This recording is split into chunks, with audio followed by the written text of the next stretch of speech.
So are we looking?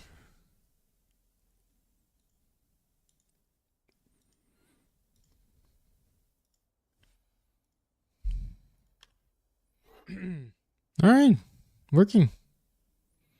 Can somebody confirm that it's working?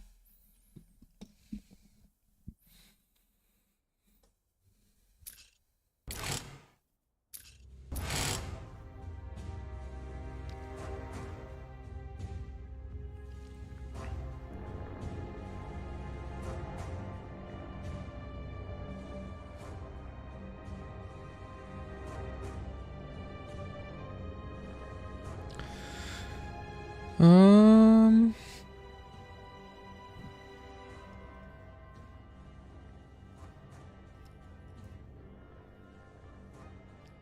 All right, so today we are gonna watch the finals of the tournament, and it's actually a pretty cool finals.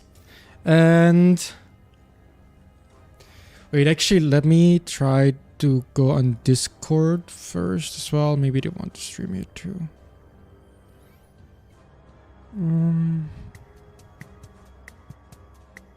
What? Oh. No, mind. No, I guess I'm just gonna stream here then. Whatever. Alright, so. The finals is here. And we basically skipped day 1. They've already been playing for 2 hours. But of course, that's only like the... Actually, let me turn the music off. So they've already been playing for day 1 for 2 hours.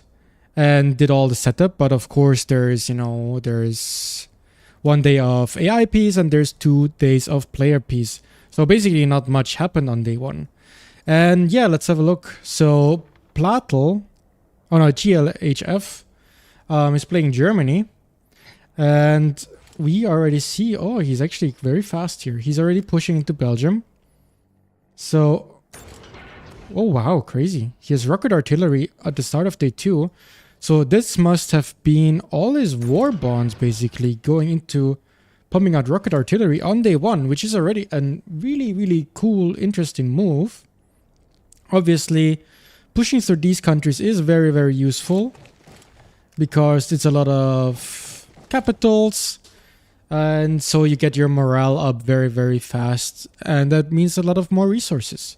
So 1 armored car here, 1 armored car here. So that's only like 5 of the starting units. So he must have some additional stacks. We see 1 big stack here going for Danzig.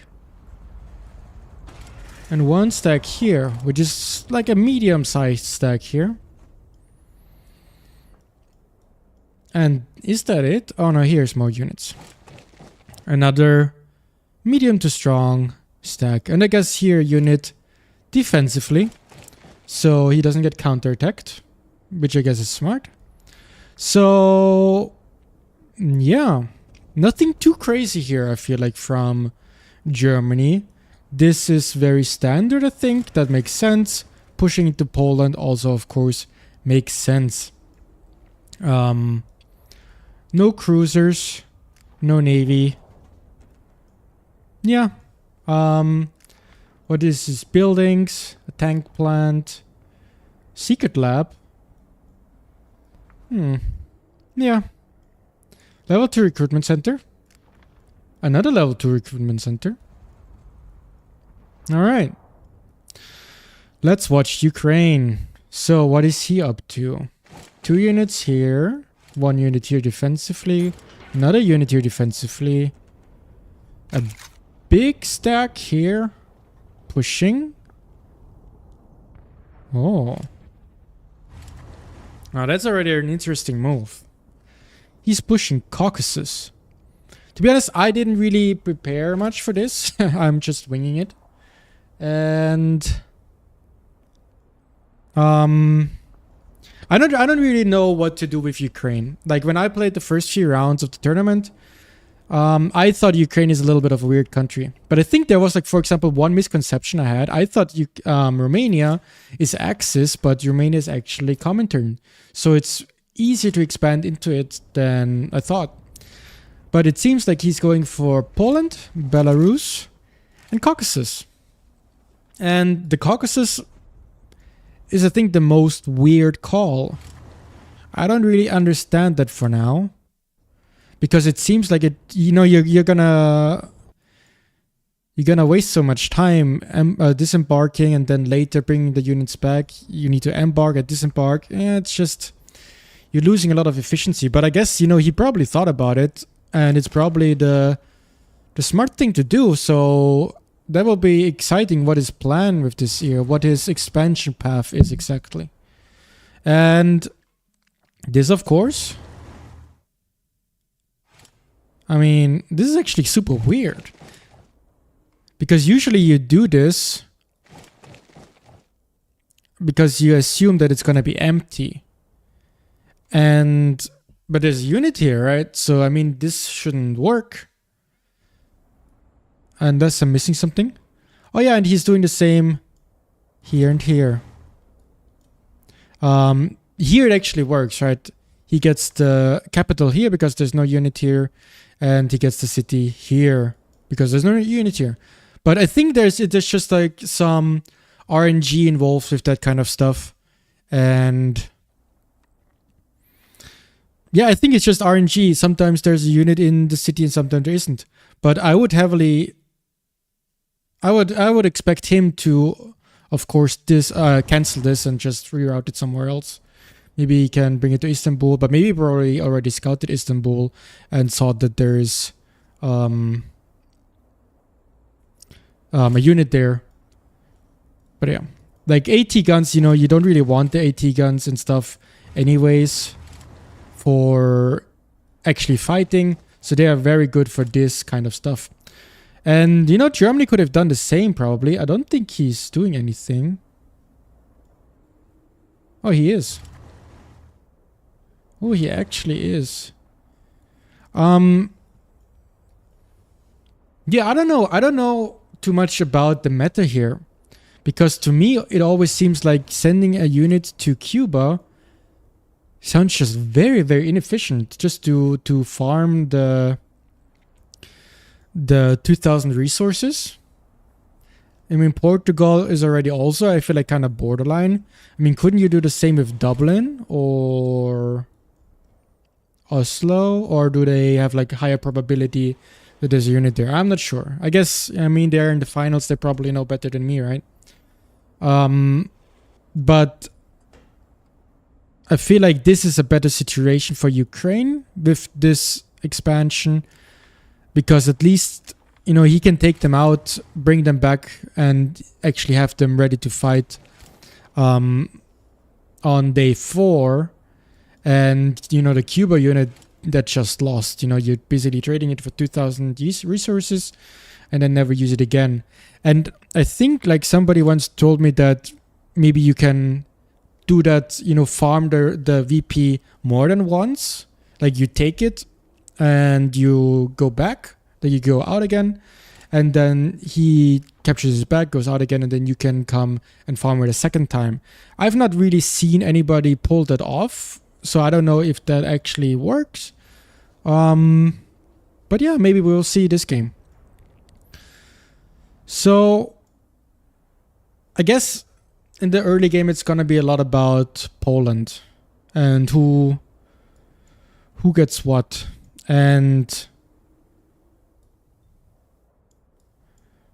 oh, we see already Ukraine is pushing out rocket artillery too. I wonder if he used any war bonds for that. This is idle, which I don't know why. He's at war. Iceland? What? Why is Ukraine at war with Iceland? I don't know. Is that a misclick?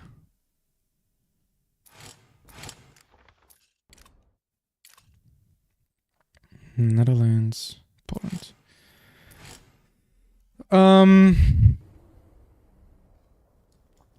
So of course it's gonna be interesting who gets Warsaw, right? It seems like Germany should be a little bit closer. Especially because Ukraine doesn't have a big unit stack here. Unless all of this is free, which I don't think is ever the case. I think there's always gonna be units at Warsaw. Germany should get Warsaw. And Minsk is gonna go to Ukraine. Even though I guess Germany kind of wants to push the same way, but I mean, he's just way closer. He probably might get Vilnius and this.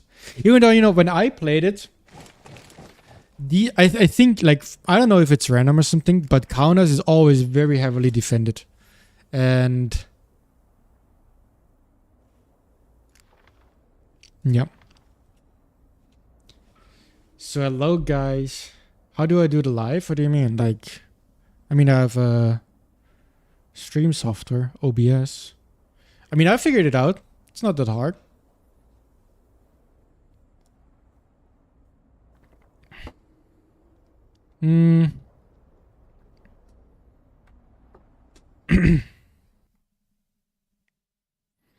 Already battles happening here.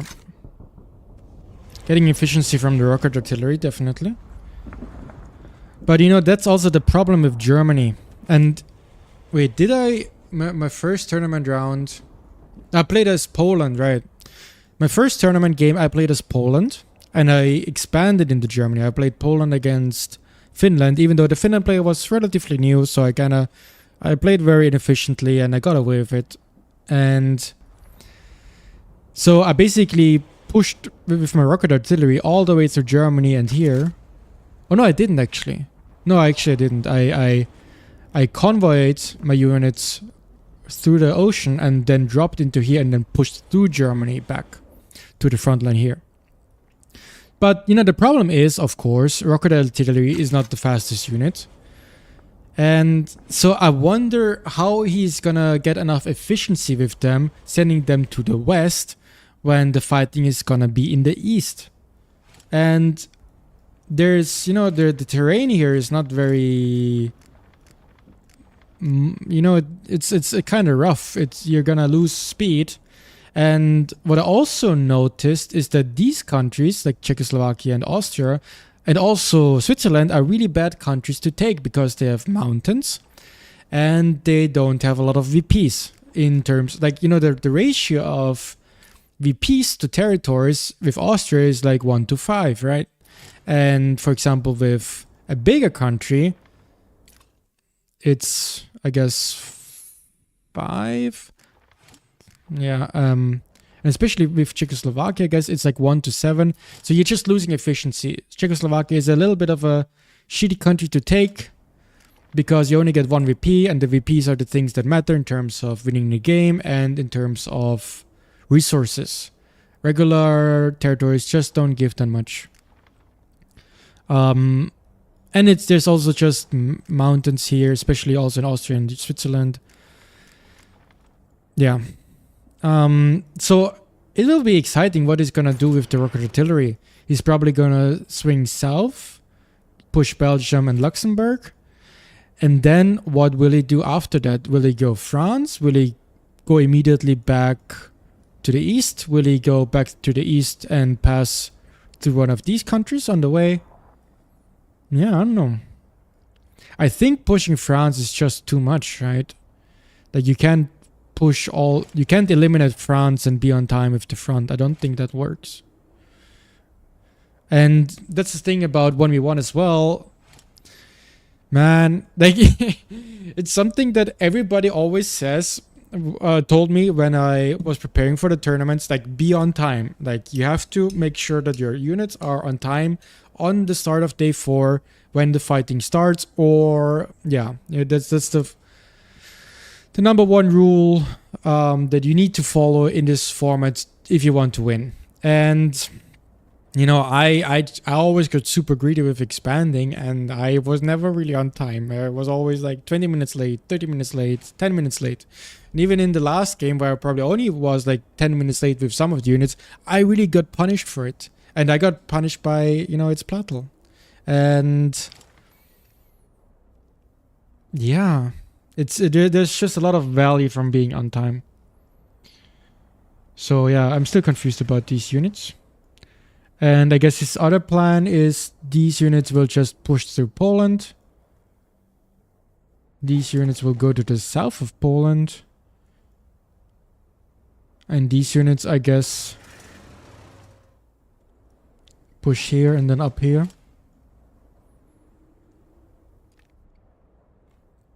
Probably this stack. Huh. I think he will want to capture Czechoslovakia, because if he's gonna bring the rocket artillery here anyways, he can just go through Czechoslovakia, and he also has these 5 units. He can clear this.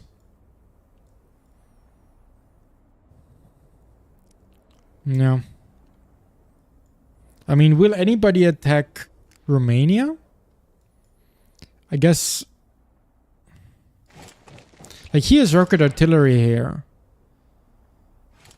That's an indicator that he's gonna push Romania.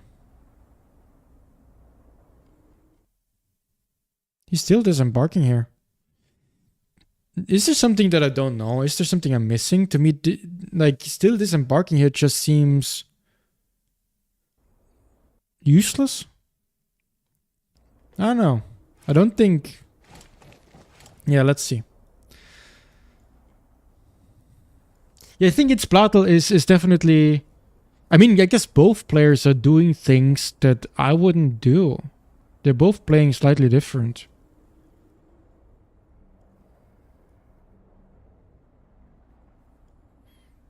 I think... So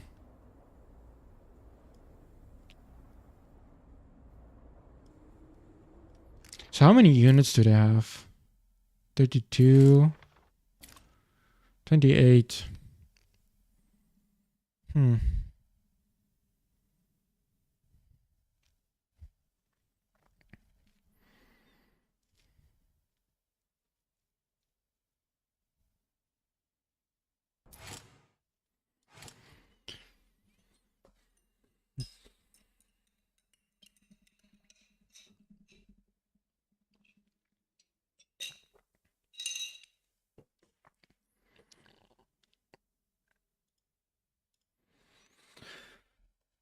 Am I a tourney player?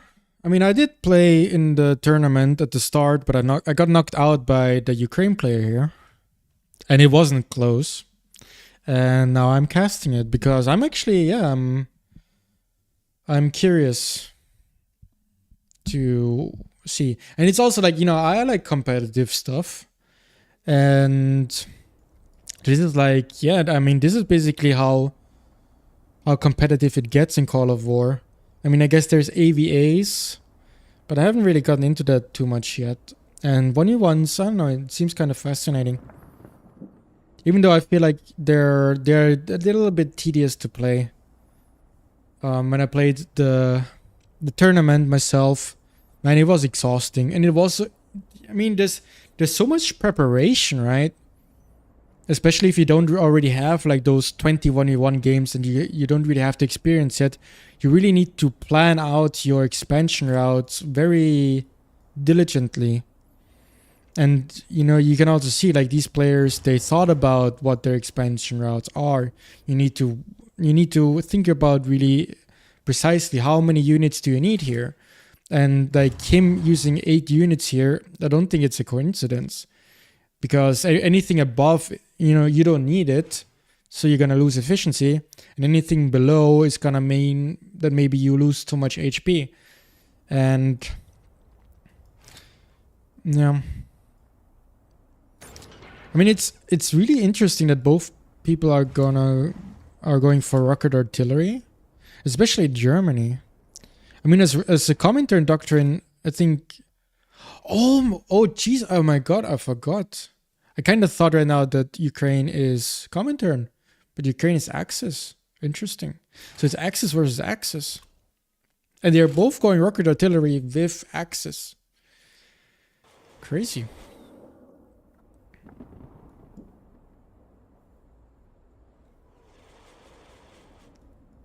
So, did Ukraine already build some recruitment centers? Also? Yeah, also level 2 recruitment centers. And another level 2. Oh, and the third one. So he's having 3. And I think Germany only has 2. But he's a little bit quicker with upgrading them. I think he didn't... Yeah, he didn't build that.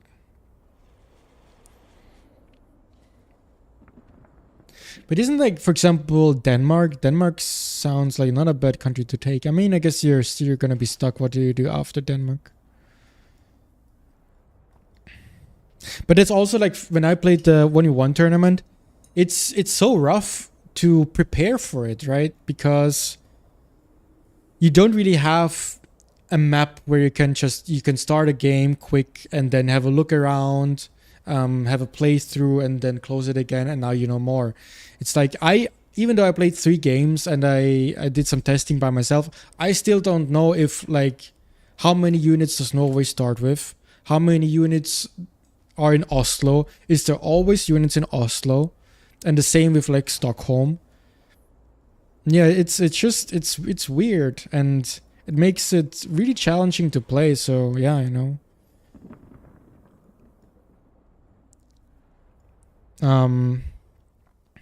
So he's scouting France. I mean, it really seems like, yeah, I mean, I guess Germany is gonna attack France. But you know, the thing with France, or with all of these things, you basically really need to completely eliminate the... Oh, you know, maybe you don't. Because that's also what Platel did to me in the 3rd round.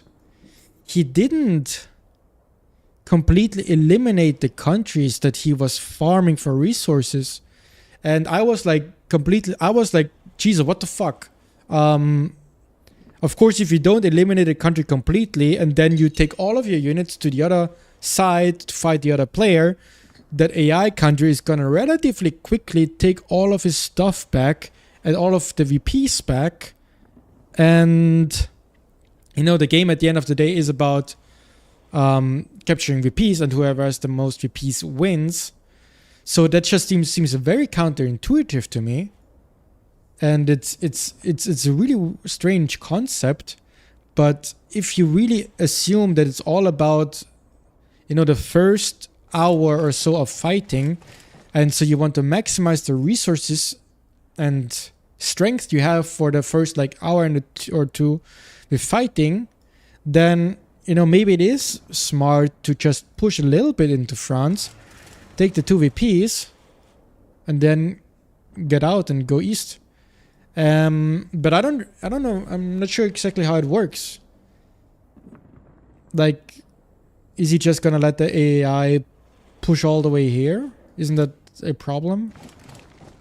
But yeah, maybe he just wants the resources and he doesn't really care about it. But I mean, of course, I mean, the rocket artillery can't reach all the way down here and then go all the way over here. I don't think he's in time for that. So I would maybe expect him only to grab the 2 VPs and then go east. Catch Prague on the way. And that would maybe make him have like 1, 2, 3, 4, 5, 6, 7, 8, 9, 10, 11, 12 VPs. I guess that sounds like a decent number.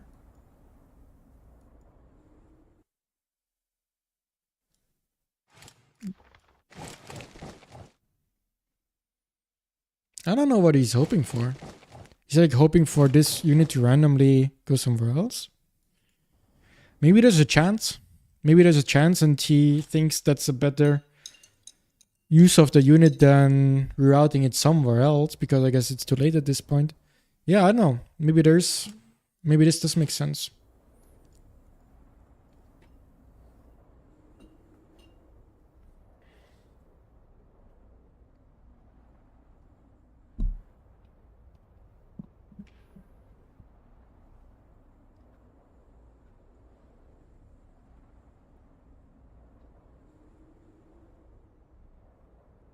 Yeah. Yeah, I guess the Denmark capital is gonna be stacked. But yeah, I guess. I mean, yeah, we are in the finals. Probably just trust the players.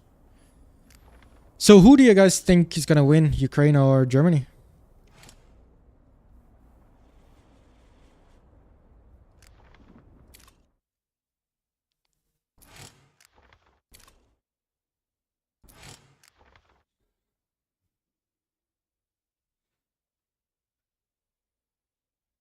Yeah, I mean, you know, in the last tournament game, I tried to go cruisers because I was a little bit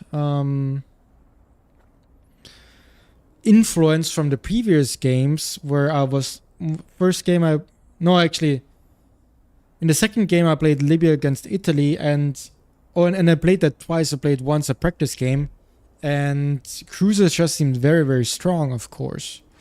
And it makes sense here because cruisers you can use them to farm a lot, and then you can still use them to fight. But if the fight is gonna be on land 100% anyways, the cruisers are just useful for farming. It's probably not worth it. Because cruisers don't do damage that fast. So I think one cruiser is gonna get you like, I don't know, maybe 3 cities, but then you also need an additional unit to capture the cities. Yeah, I don't know. And that costs manpower, you need to research it, you need to build the naval port. I don't think it's worth it. And at best it's break even. But even then you have like the opportunity cost, right? Because you could use those resources earlier and put in something else and gain more efficiency, maybe a recruitment center. Probably if you go a naval port, you can't really push recruitment centers because cruisers are so food heavy. And yeah. And with the 1v1 stuff, the major bottleneck resource is the manpower.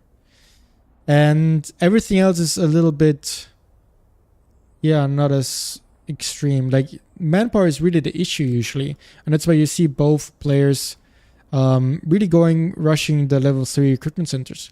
And by the way, if you guys don't know, with industry and recruitment centers in general, it's always better to go level 3 and rush the highest level instead of, putting level 1 recruitment centers everywhere. It's just like the efficiency goes up quite a bit. I mean, like the output to resources. So yeah, it's efficient what they're doing. But I still think it's curious that. Wait, where's his third? Right here. Yeah.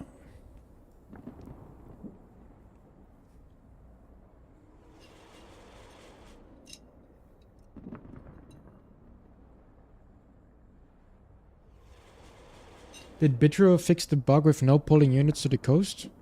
I'm not sure I know what you mean.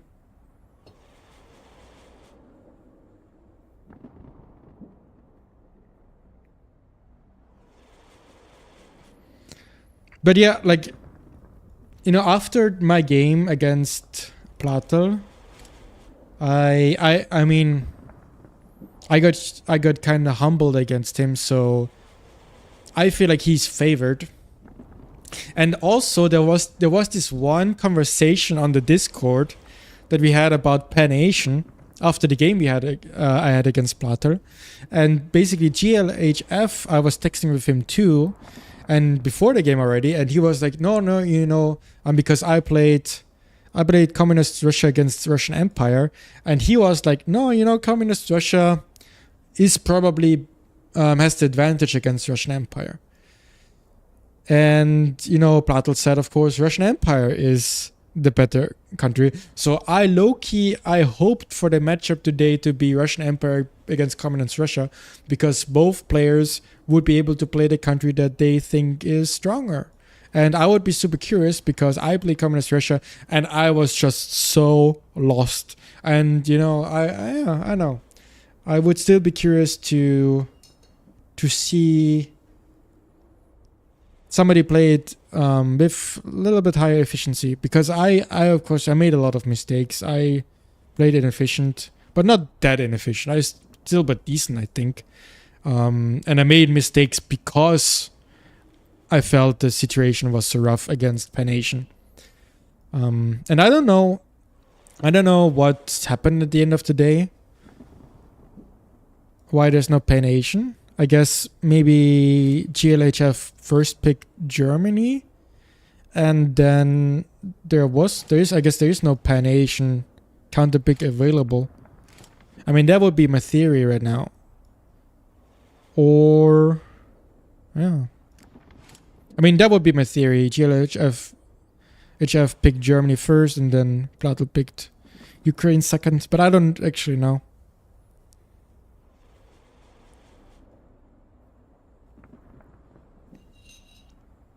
Yeah, also I agree. Cruisers are probably not the way to go. But yeah, I mean, at this point,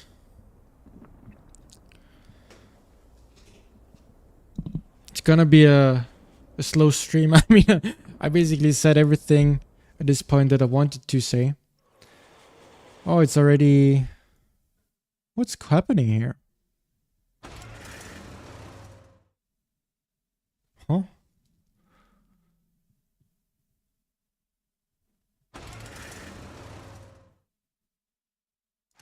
So this is contested. Alright, so if you guys don't know, there's this thing in this format where provinces that get taken by two players at the same time, because there is a guardian unit, and when both players basically are engaged in a battle with the neutral unit, when the neutral unit dies, and basically both people have then units in that spot, the province does not get conquered by anybody. It just keeps with the original owner. So both people stay here for now, which makes sense first because it's a capital, it's a VP, and because of the movement speed. And I guess it's the same here, because no, but Ukraine should insta-kill this. And maybe Germany, I don't know exactly how it works. If Ukraine insta-kills this and Germany is close enough to the territory center, I think the territory might still be contested as well. However, you know, it's not even a repeat, so there's limited value of contesting it. And it's also an armored car. An armored car is quite value. There's more valuable than an infantry. So also here, it's like Ukraine is getting a little bit more value out of here, because he only has an infantry stationed here. Germany has an armored car stationed here.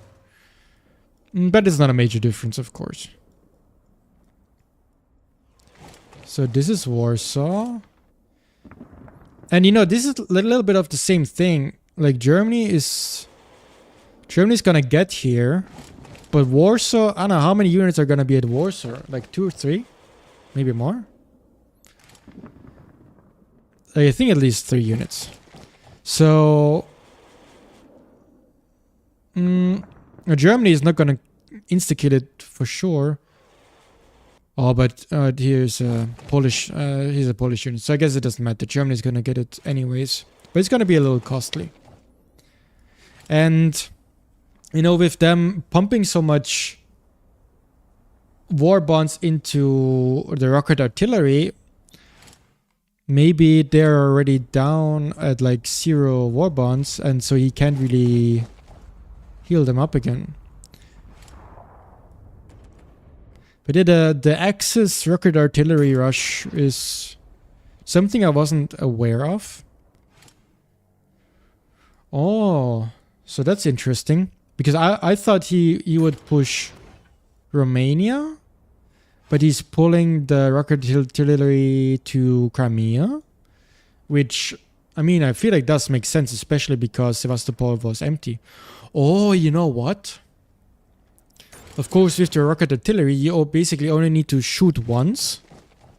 And then I think it probably charges out at the rocket artillery, and then the AT can immediately capture the VP. And we already see, like, Ukraine captured one VP, so his morale is plus 10, which... Wait, which VP did he capture?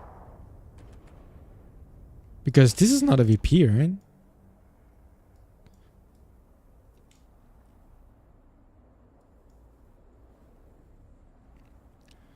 And this he also didn't capture. Huh? Do you guys know? Like what? Oh, okay, here. It's Athens. He captured Athens, yeah.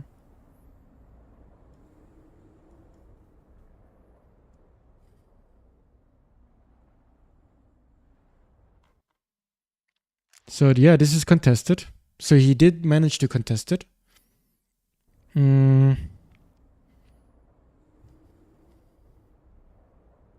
Oh, I forgot about something as well.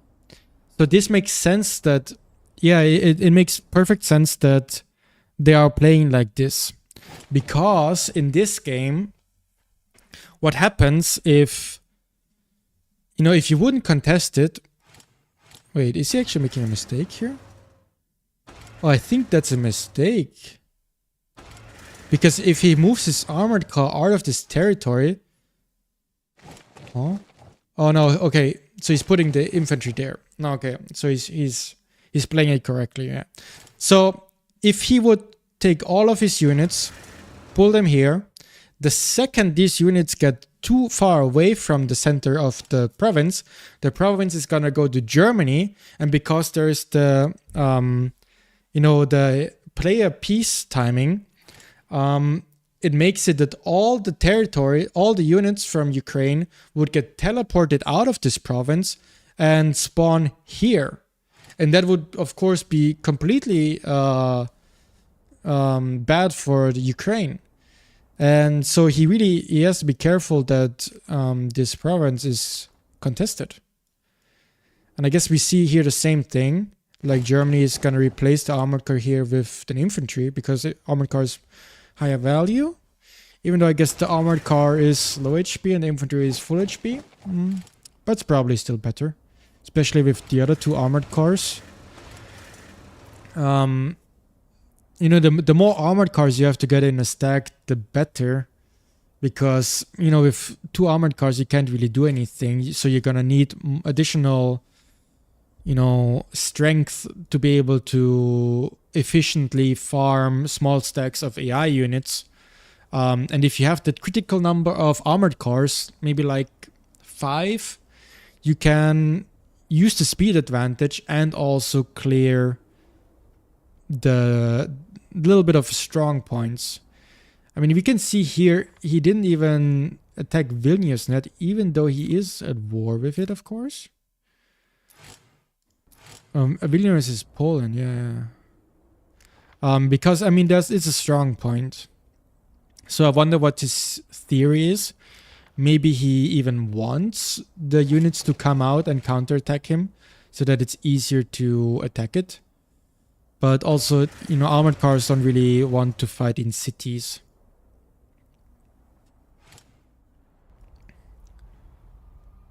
Huh.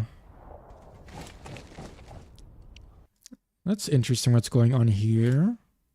So we have a Polish infantry defending, which of course loses to an Axis armored car on planes. But Germany has the infantry next to it. So even if Ukraine... I mean, I don't know why he's going away here. I feel like you should just stay here, and then if he actually engages in this battle, you just join the battle last moment and have it contested again. And you get more value because that's an armored car. That would be my theory. Ukraine gets a VP here for free. And yeah. I mean, I actually don't understand what Germany's... Like, I don't think there's value in getting this, right?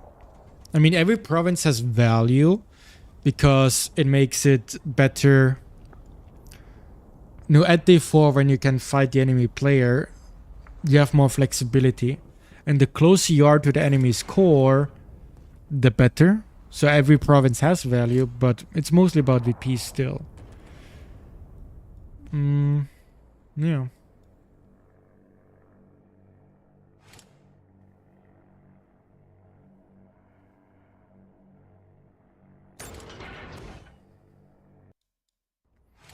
Yeah, that also seems everything in order. He's gonna pull back a unit here to defend against here. Capture this. Use the rocket artillery to clear this. Yeah, already preparing to push into France here. When I played the 1v1 tournament, I think it happened like once or twice that I lost the rocket artillery against AI. Because things, you know, this is 10x speed. Or I think it's 12x speed. Yeah, we see it's 12x. So,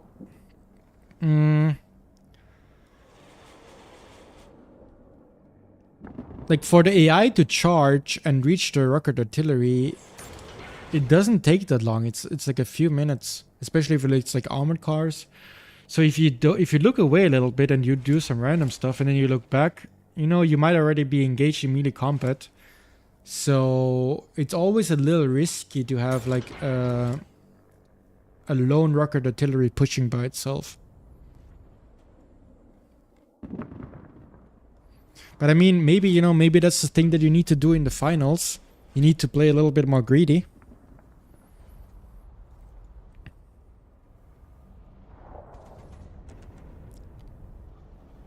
Jesus Christ.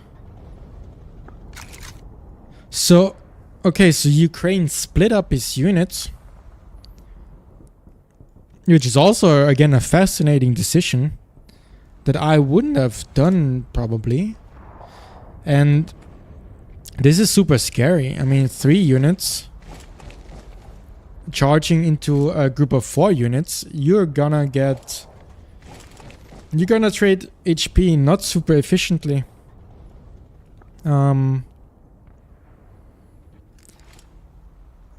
Yeah.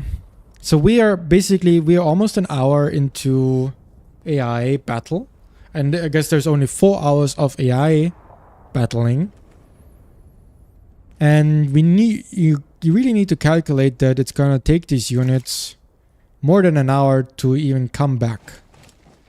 So I really wonder what his plan is here. Like, is he gonna want to take this city and then come back? Or is he pushing further down? But then he probably isn't in time anymore. And I mean, Caucasus lost 6 units. This is gonna be fairly... I don't know. I guess he just healed them with war bonds. So now they have like 20 in defense. I guess it's fine. They're gonna do fine.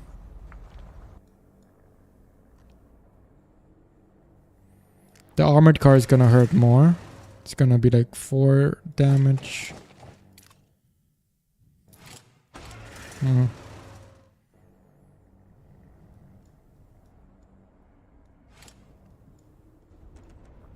Yeah, I mean, I don't know. I think the game looks pretty balanced. Nobody's teching. Oh, he is teching. Germany's already starting to produce fighters. And he's doing the strategy where he goes for fighter 2s. I mean, to be honest, I need to check that. Because, you know, in these 1v1 games, it's a lot about the power spikes. And Axis, when do they have their level 3 fighters? On day 4 or on day 5? I think it's day 5.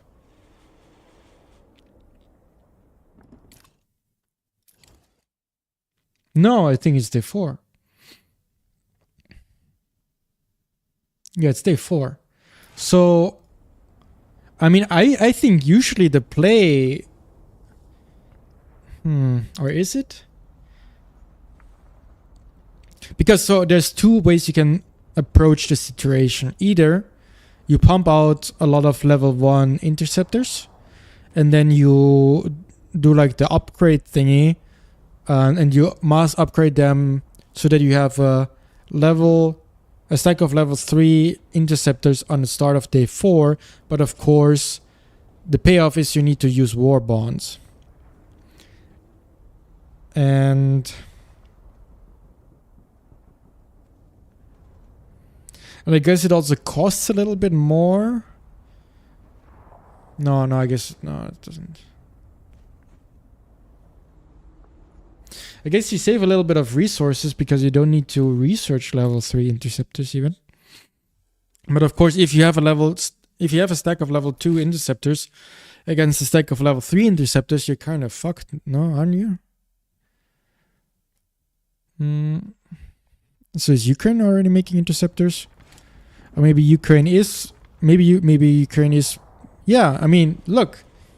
Ukraine is... Like, this is how I would play as well. I would make level 1 interceptors and use the war bonds to push them all to level 3 interceptors on day 4.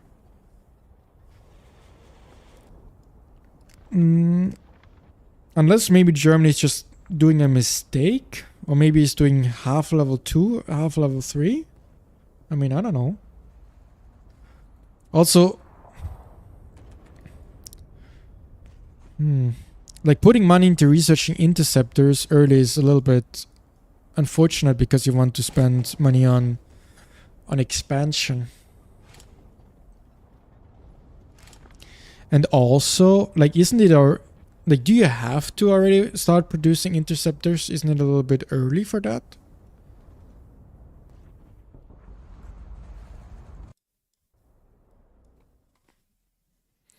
Huh. So it seemed like Ukraine was going this way, right? Or maybe this wasn't captured yet? I'm not sure. But apparently he decides that there's no point going in this direction anymore. So he's gonna go here. And apparently he wants to capture the Cossack Republic. Which seems reasonable. But it seems like he doesn't want to go for Communist Russia. Which is understandable. If he would get counterattacked and he has no units here. And Germany would always be in a position to keep messing with him and cause all of these contested provinces. Yeah.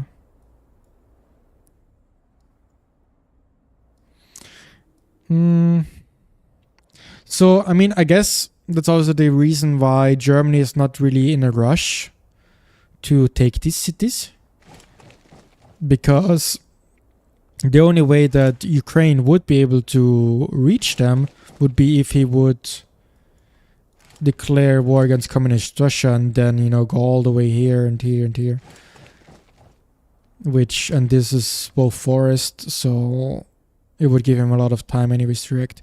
He probably could swing up. I don't know, it's hard. But that's probably also experience. I mean, I wouldn't be sure to trust that if I would be playing. But I guess he does. But I definitely think Germany is gonna wipe these. Maybe even all of them, like, or even Tallinn, up before fighting starts. And... But yeah, there's no rush, so you can... Maybe even he's gonna swing these units. Probably these units will go here after they're done here.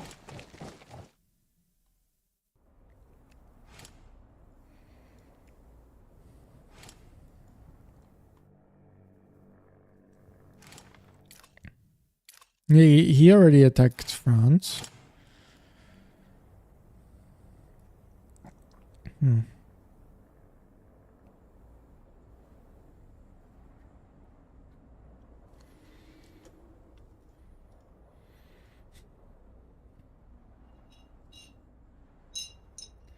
I mean, you know, like if you look at the math between level 2 and 3 interceptors. So,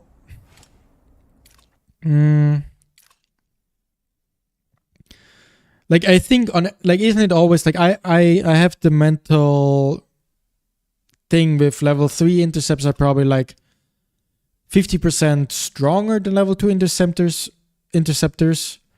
and upgrading them, like making a level 1 interceptor and upgrading it to level 3 basically has 1.5 times the cost of an interceptor.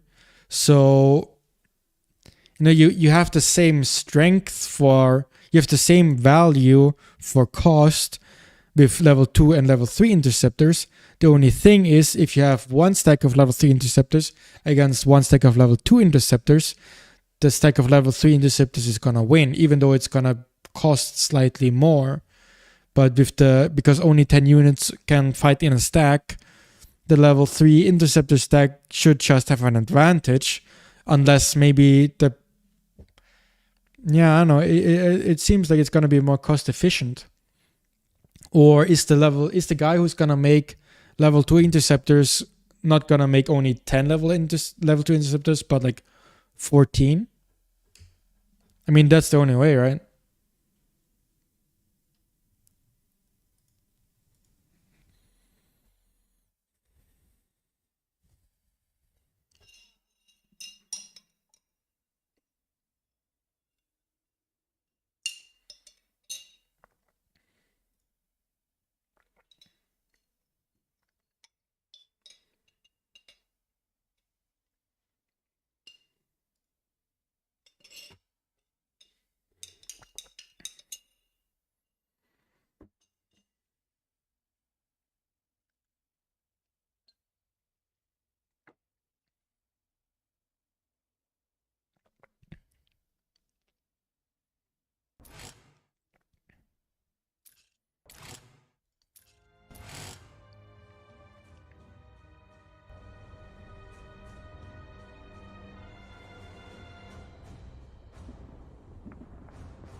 This is very wasted, and I already said that before. I think that's a mistake here. But it's quite fascinating how many contested provinces there is already. And I guess there's no reason to give up a contested territory for free.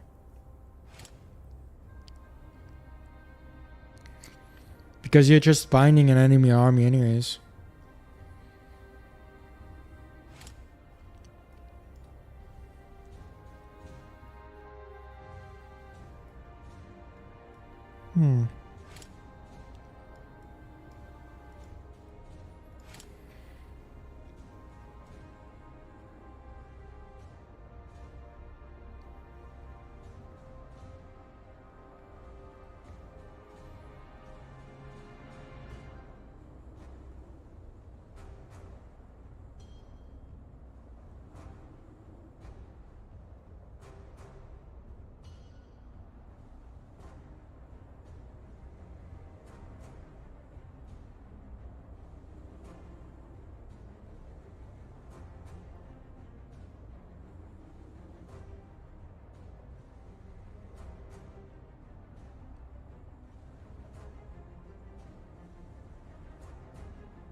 But like, what are the things that are still gonna be exciting?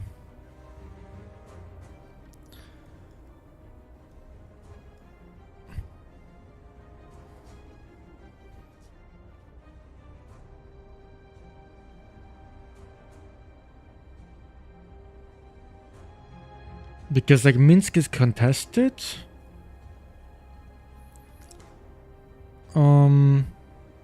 So this goes to Germany. I guess this goes to Ukraine. This goes to Ukraine. Something like that. This goes to Ukraine. He's getting counterattacked here by 2 different armies.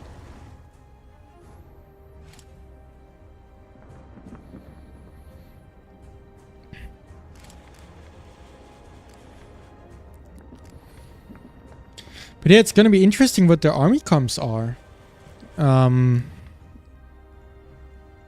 Is it just gonna be rocket artillery and fighters versus rocket artillery and fighters? It really seems that way. And yeah, I mean, I can just say the same thing. If it's rocket artillery and fighter 2 versus rocket artillery and fighter 3, I don't know. I would favor Ukraine with fighter 3.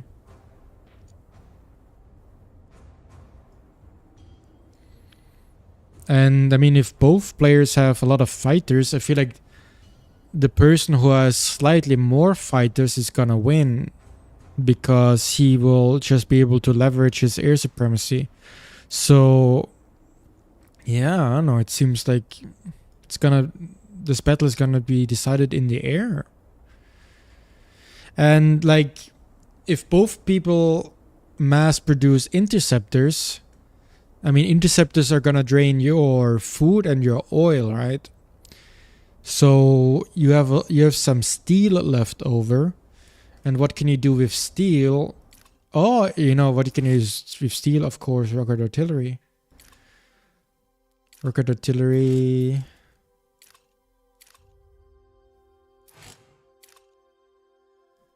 It's mostly steel, so it's a good build. To be honest, it's a good build. Rocket artillery and fighters. I mean, interceptors.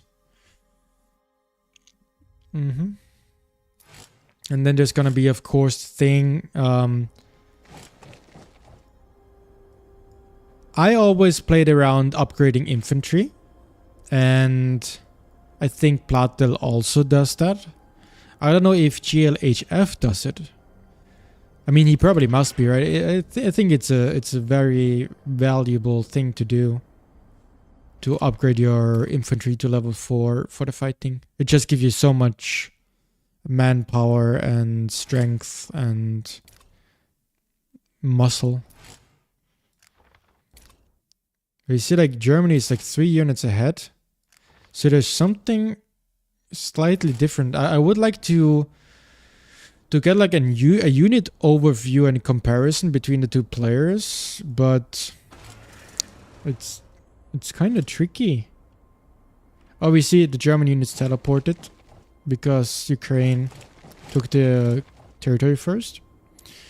And he's not moving it yet, but like Ukraine,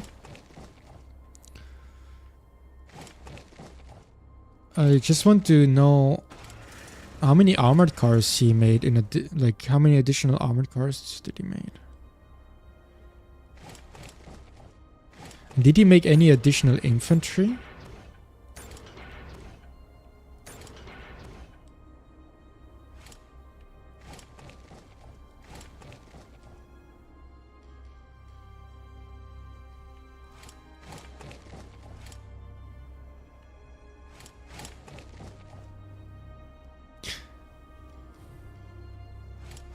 So I think that's his whole army basically. So he made no additional infantry and only made 1 additional armored car? And making a tank plant for 1 armored car seems like... yeah, probably not the smartest. A little bit weird.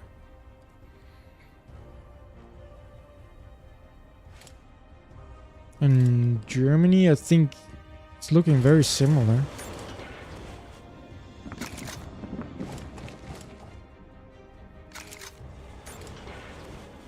Already a little bit more rocket artillery. I think just because he dumped a little bit more armored, warbands into it. But we already see, like, he has more armored cars. Way more armored cars. Way more armored cars.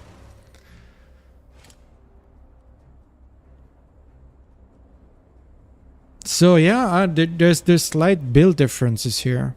Germany has more armored cars. So the question is, what is Ukraine gonna do with this money? I mean, armored cars, that's like That's a bunch of oil and steel. But so far the only thing where Ukraine is leading is like because he has the one additional recruitment center. I feel like in every other aspect Germany's ahead. And we see like Germany has 100% and Ukraine is only at 87, 86. So Ukraine still only got one capital, and then of course, yeah, you know, Germany is gonna get like, I mean, how much resources is that? I mean, if they're the same as me, probably a little bit more, 5,000 per hour, 15% of 5,000. It's like 750 per hour of every resource. I mean, it's not the end of the world.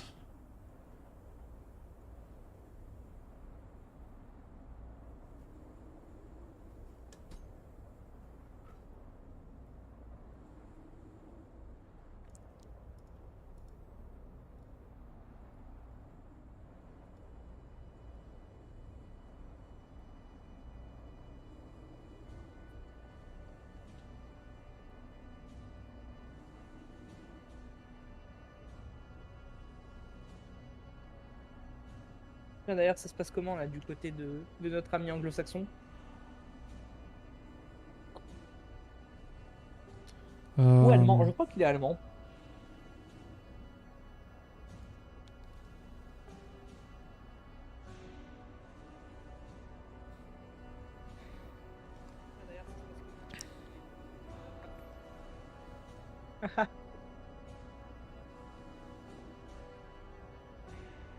Il écoute, il est là. Non, bah.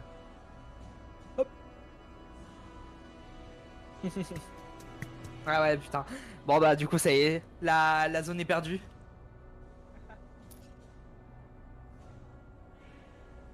Non, c'est terrible hein. Il écoute, il est là. Non, c'est terrible. En plus, il y a un bunker là. Ah ouais, putain. Bon bah du coup ça y est.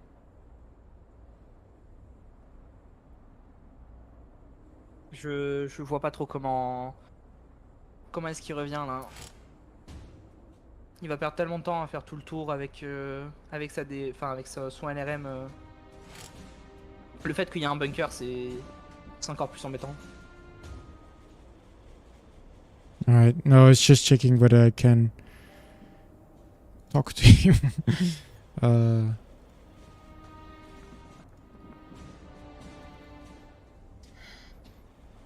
But yeah, I think it's about, we're just gonna have to wait a little bit because there's not gonna be so much exciting stuff happening right in the next hour. It's mostly gonna be exciting. How the army comps are gonna keep developing. And if like somebody's gonna push something, like I don't know, what are the armies, the potential armies that people might make? Like, are there gonna be medium tanks?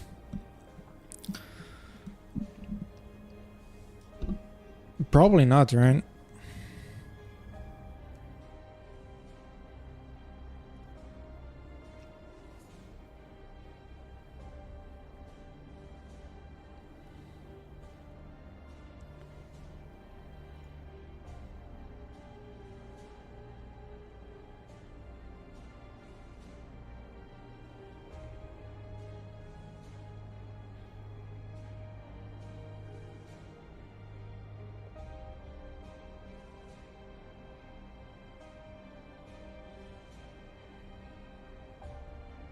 So why would Ukraine embark and disembark right at the beginning when there's free farm available?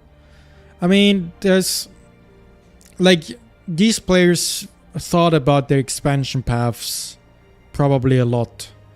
And I mean, you can of course argue that he can always take Cossack Republic because it's, you know, it's closer to the It's right next to him and it's closer to the front. So you basically want to first go to the max limit, because if you send them earlier to the max limit, you can go further away to be timed to bring them back all the way to the front by the time you fight the player. So maybe these units can even go through the Kosovak Republic on their way back or something. I guess he does it with these units. Like, you can always take the Kosovak Republic. So it makes sense to push further away at the very start. I think so, yeah. But of course, like, what would you attack instead of Caucasus? The only options would be to go Communist Russia or Romania. And I feel like both countries are in a little bit this, you know, they're in a location where both players can attack them. And, you know, maybe, oh, he actually is attacking Romania. But I feel like AI countries sometimes do the thing, if one player attacks them, they're gonna slowly start sending units towards that player and counterattack him. And so slowly the units that are here are gonna make their way against the other player. So maybe at that point, this player can attack the AI and get a bunch of territories for free. And even apart from that, you know, you might need to deal with contested territories, and no. But I mean, you can of course, yeah, no, you could make a case that it would be better to attack another country than the Caucasus, I guess. But especially like in a communist Russia, has all its VPs in the north. So even though these are a lot of plains, I don't know, I don't think it would be the worst decision to push to the north here. But I mean, yeah, he probably thought about it. And even though it looks kind of weird to push through the mountains like this.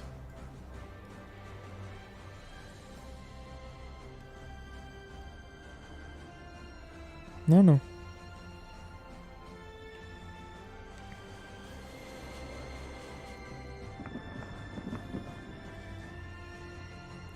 So he's gonna push Romania with like 3 rocket artillery, probably like 4 or 5. Huh? Where's his 4th? Oh, here.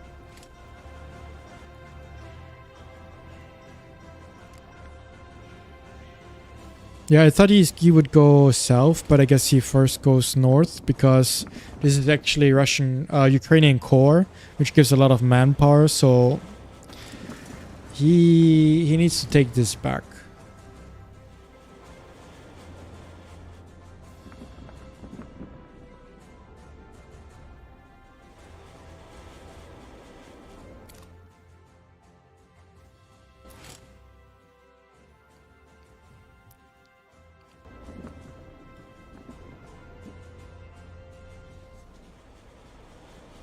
And the speed is 12. You can see it on the bottom here.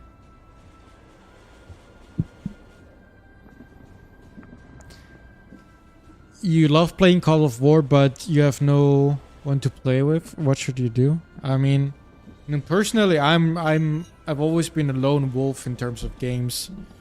Now, I played League of Legends in the past a lot, and you know, I always preferred solo queue over duo queue with friends, because I would get really annoyed if they play well badly, and I would feel bad if I play badly. I don't know, I just like the solo grind. And it's the same, I think it's probably even more extreme in Call of War, because especially in the public games, like I think I'm a pretty good player which is surprising because I didn't play them much, but it seems like everybody in Call of War is just super bad. And like people who are decent players who load together on like a big map, I think it's a little bit of a dick move because the game is just becomes super easy, and I feel like it creates a not super good experience for yourself, and it also just creates a bad experience for everybody else because now nobody else has a chance.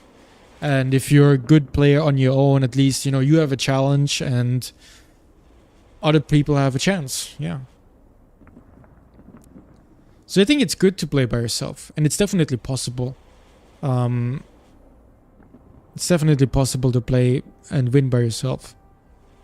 So I don't think you need friends. Yeah.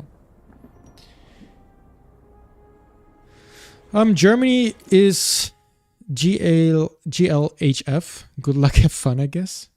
We can look at his profile. 154 wins. 2 solo victories, 27 coalition victories. To be honest, not the craziest of profiles. Also a KD of... I mean, I feel like with these profiles, of course, they never mean that much, right? And like a KD of 3...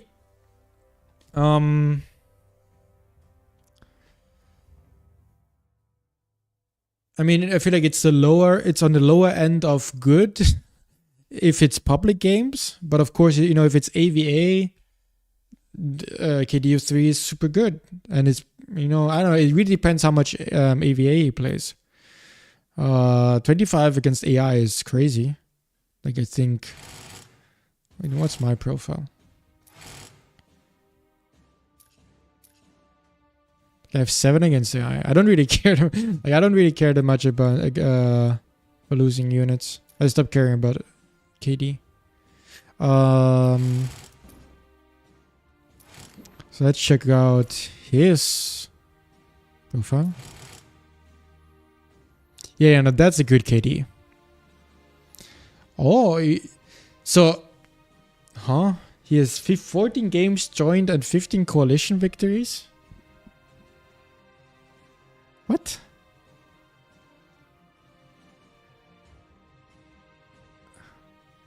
How does that work?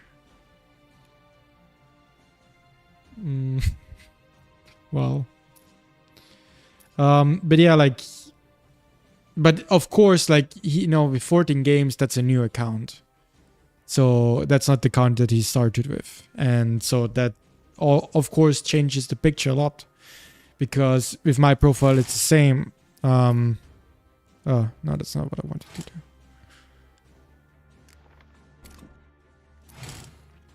do. With my profile, it's the same. Like when I started playing seriously, I had like 12 games and I don't know, 2 wins because I just... When I first played like 5 years ago, I don't know, I joined a bunch of random games that I didn't play, and I thought, at the end of the day, who really cares?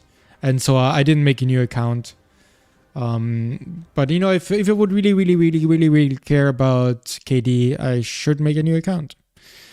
And yeah, but I mean, I would just love for there to be like some better ladder system than this, because this doesn't mean anything. So looking at the profiles, yeah, it's just meh. Can't really learn that much from it. I mean, like we know with a KD of 10.5, like he's a good player. But yeah, we don't really know anything apart from that.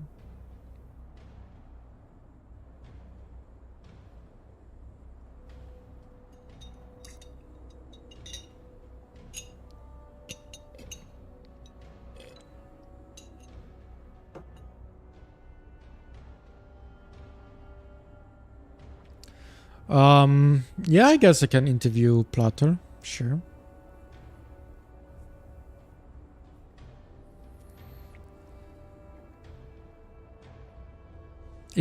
Are they like both French, or is one of them French?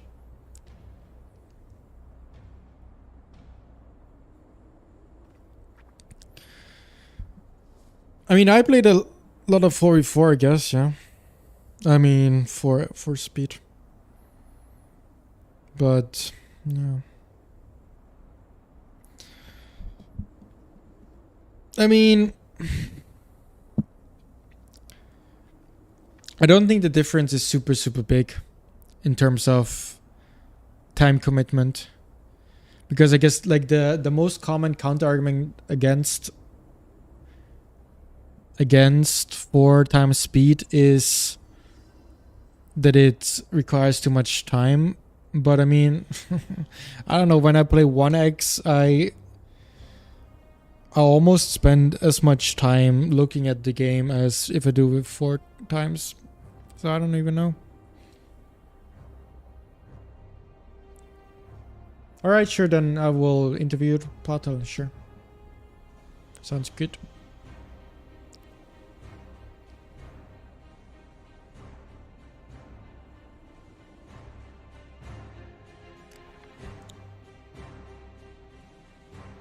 So Luxembourg is getting artillery down. Pushing into France. Scouting Czechoslovakia, so it really seems like he's gonna take it. Already sending the armored cars here.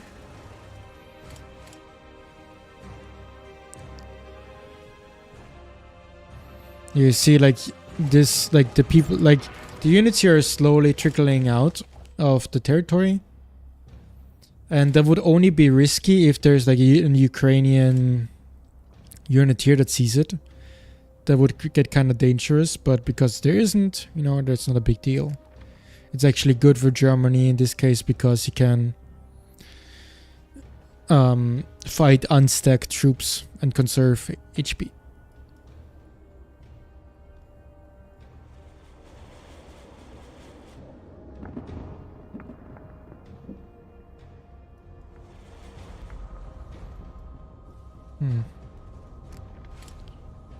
But yeah, you know, it's so we are 1 hour and 20 minutes in.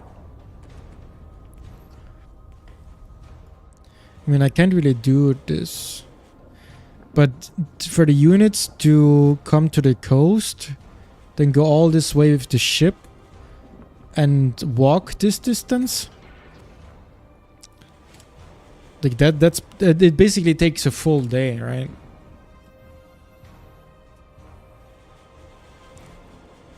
Pretty much a full day, I think. Maybe even slightly more. So I don't think he's gonna take these things. Yeah, I don't think he can take these. Which that also kind of means like, what is he doing with these?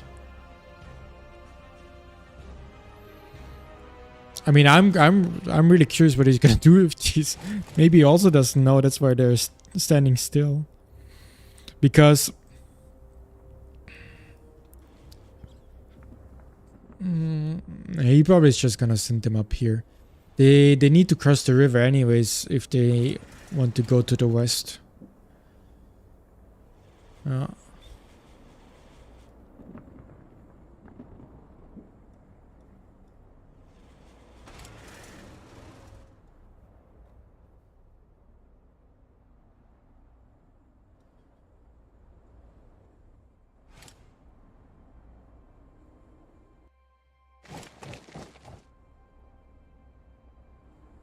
I mean, yeah, Germany's just gonna stack up here, probably with all of the 10 units. Wait, oh no. He only has 4, so he's gonna clear Kaunas with 6 units. That's gonna cost him a lot of HP. And therefore war bonds. I don't know. Like, to me it seems like... I don't know, I think I would send more units up here.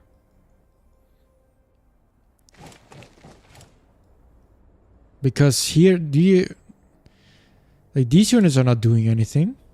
So if you would take these 3 armored cars together with these 5 infantry, I mean these 5 infantry could already invade here, right? I mean, what is he waiting for? Okay, sure, okay, I guess I know. Like, the only reason why you wouldn't attack this right now is because of the counterattacks that might come. So maybe that's why he's sending the armored cars here. Like, so he can put one here, and then he's safe against counterattacks.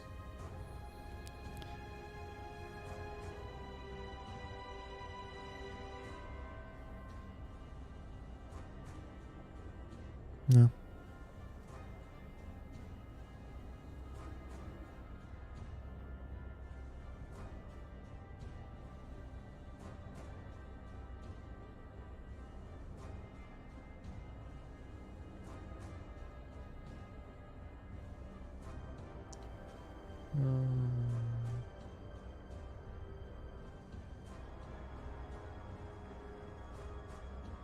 Oh wow.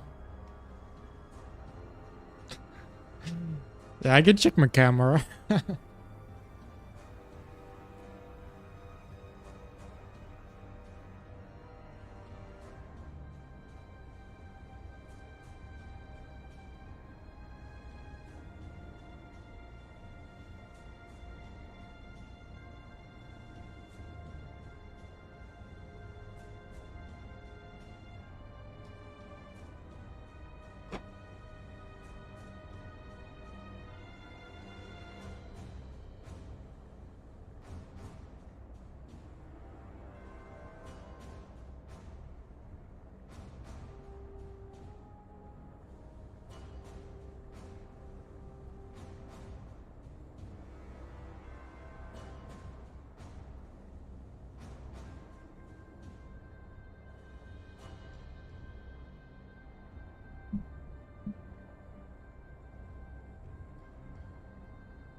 But I think I will take a break anyways.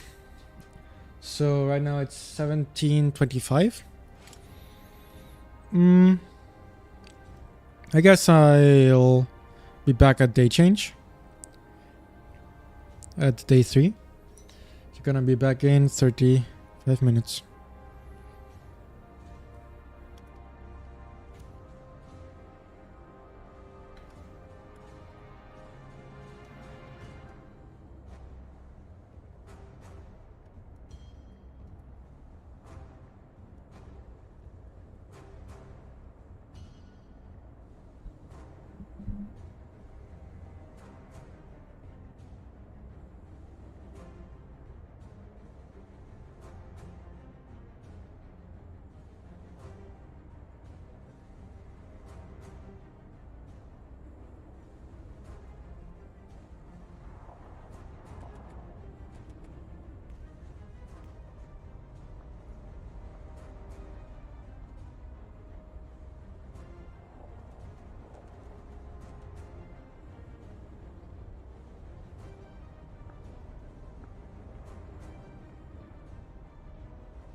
Yo, yo, yo.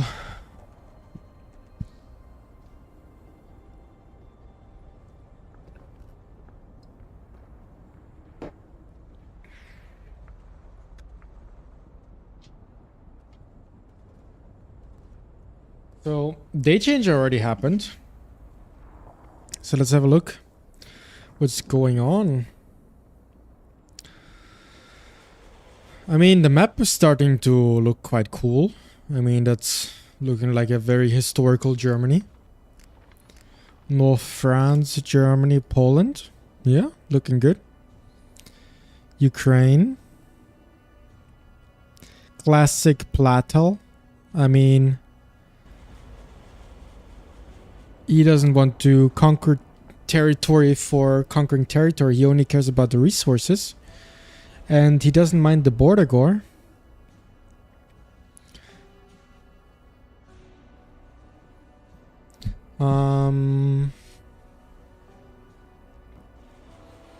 Yeah.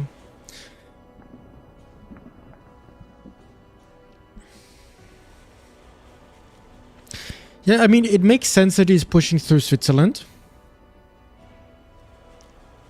But, man, I have the feeling that this rocket artillery is not gonna be able to walk all this way in 2 hours.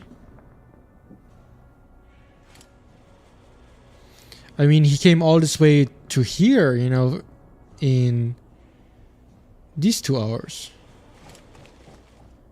Yeah, no. I don't know. This seems, and these are even further behind. They're not gonna be in time, no? Duisburg? What? Where is Duisburg even?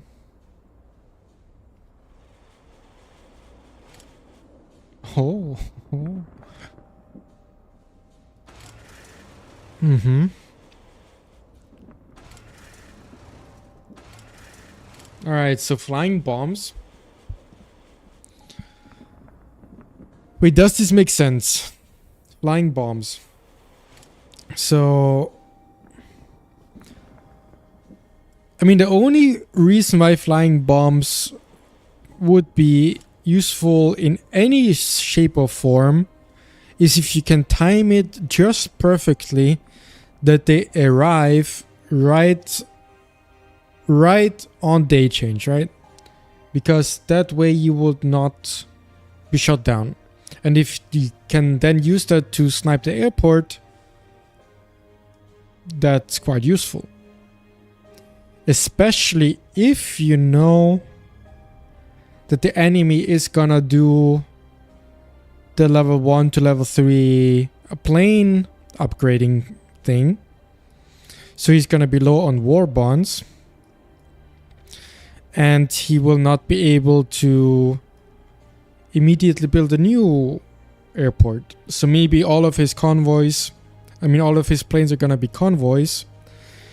And then you can snipe his planes with your planes that are maybe already in the air.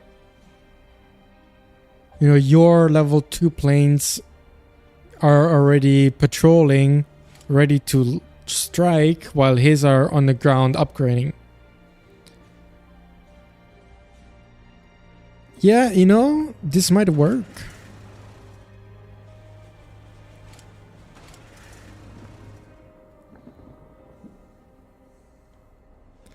So is there any way to know if somebody has a reveal or not? So, and also, what are their range? I mean, their range is quite low, right? So, I'm feeling like if Ukraine already got a reveal on this, then all he needs to do is like upgrade his planes here and play a little bit safer for the first 10 minutes. And he's probably fine.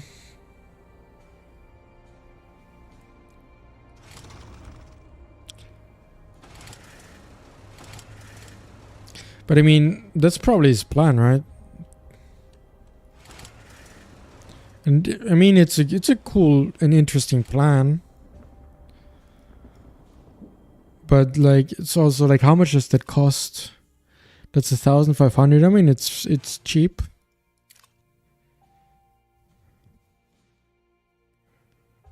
I mean, I think it's fine. Yeah. But how many rockets do you need to realistically like kill a level 2 airport? Or level 1 airport? That's 20.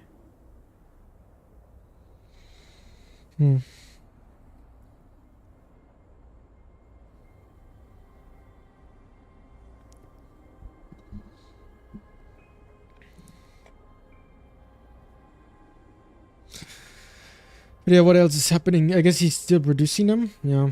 I mean, he probably needs like at least... Yeah, I don't even know, man. At least 3.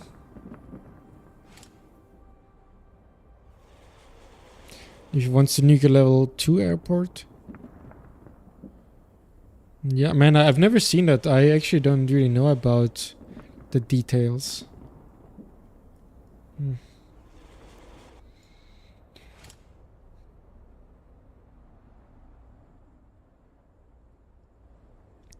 But yeah, I mean, it really makes sense to do it because you know that the enemy is gonna be low on war bonds. He's gonna upgrade his fighters, he's gonna upgrade his infantry, and that's all his war bonds.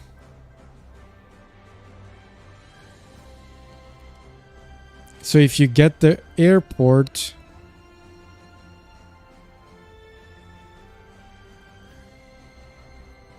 he can't rebuild it. And you will get all of his airplanes. Is this like a completely new strategy? Like, has anybody done that before? In the tournament or something? Or is this like some actual new strat?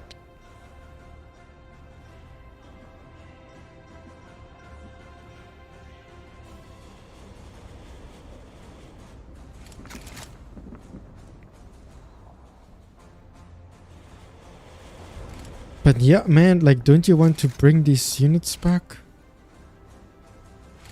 I mean, this doesn't make any sense.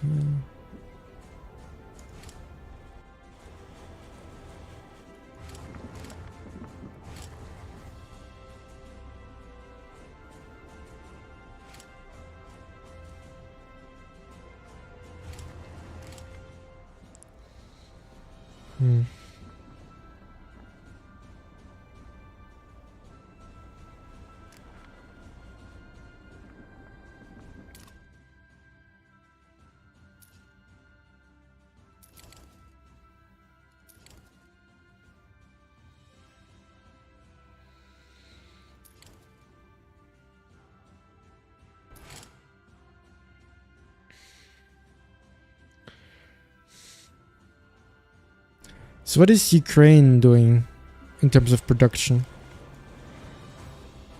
Is he still making rocket artillery? Mostly making planes. I guess at this point, I mean, it makes sense to not be pumping many units anymore because you need to save up the resources to mass upgrade.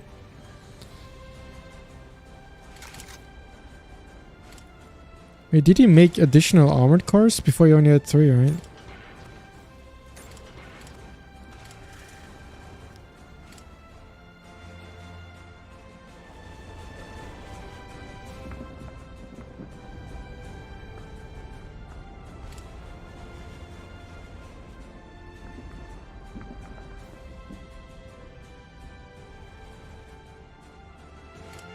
Oh, this is free. Convenient for him.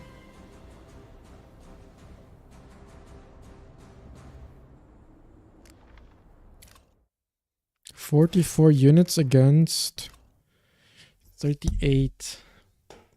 30 kills on Ukraine and 56 kills on Germany. 66 territories against 42.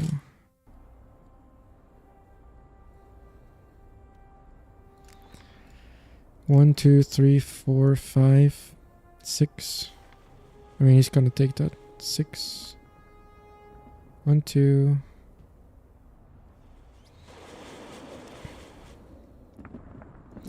I mean, this seems not smart to me.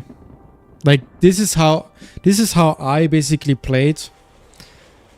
I would have played this way in my games to like keep wiping up on the until the very last second. But this makes me very scared for him that these units are not gonna be in time.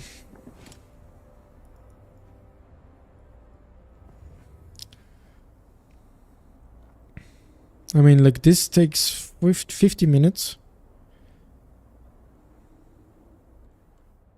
Oh yeah, yeah. You know, this is like, he agrees with me that it's time to go. Yeah. I mean, if he goes now, he's probably like, he's on point, yeah. So I guess it's fine. But of course, so France lost 16 units. That's 17, that's 18. I guess that's 19. So there's like probably like 5 more units here, right? And they are still gonna take back that stuff relatively quickly, I feel like. But I guess the assumption is by the time the French units push beyond the French borders, the wars has already been decided in the east.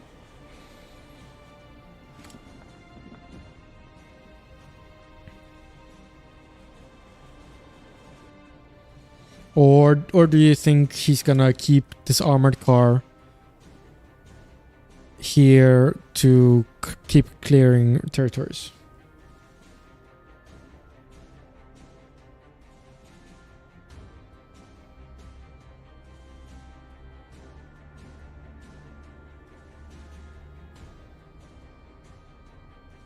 I should look at the morale.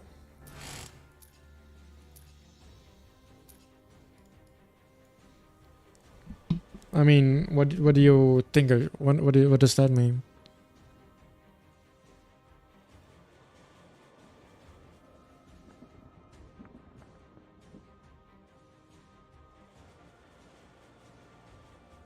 Now what?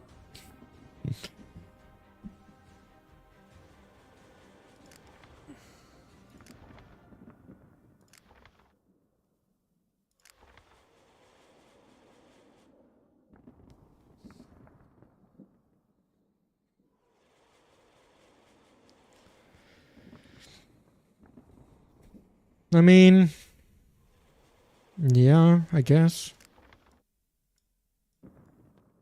Like Ukraine, but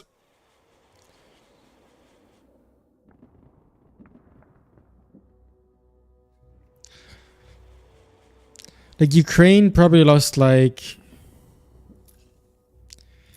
I don't think he lost too much from the morale difference.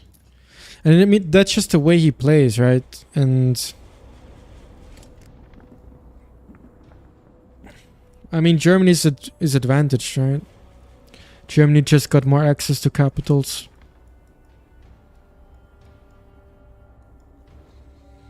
And Ukraine is gonna get Istanbul, and then after Istanbul and Sevastopol, everything is gonna be 100% as well.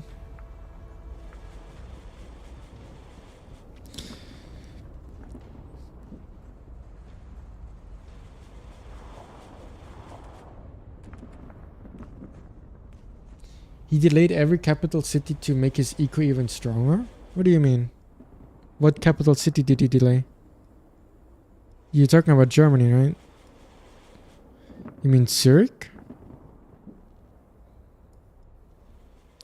Oh, you mean these things? I mean, I don't think... I don't think he delayed these victory points for economy purposes, mostly because of fighting efficiency. I mean, if you can clear this rocket artillery, like I basically said it at the start, I think this makes you don't have to rush taking these things because you can just wait to move all your units to the east anyways and then clear it on the way, or I guess in this case, you know, bring your rocket artillery that needs to go to the east anyways.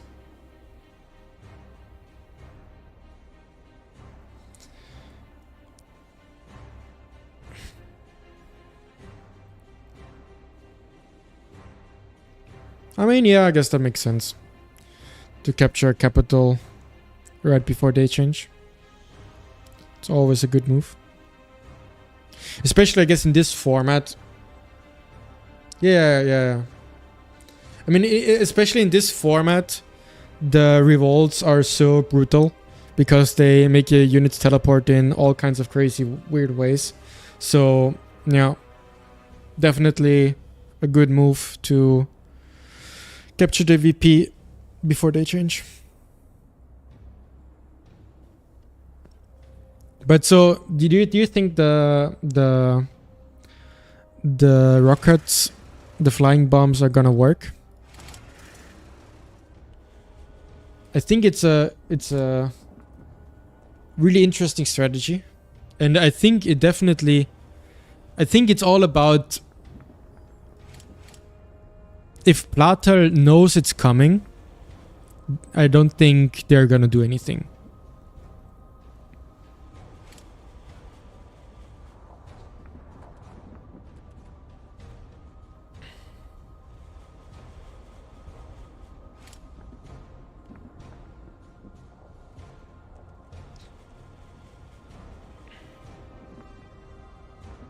And yeah, like if he upgrades here, the flying bombs are not gonna reach, right? I think the flying bomb range is very low. Oh, but he has an airport here. Wait, is that the starting airport or something like that?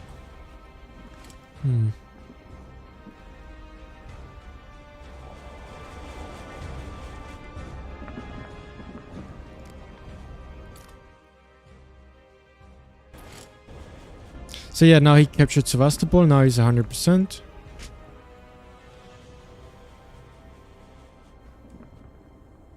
But I feel like in terms of farm, even though of course it looks in this case that Germany is bigger, they're pretty even. So how's the Cuba invasion going? Man, I don't know. I don't understand why people invade Cuba. It seems so weird.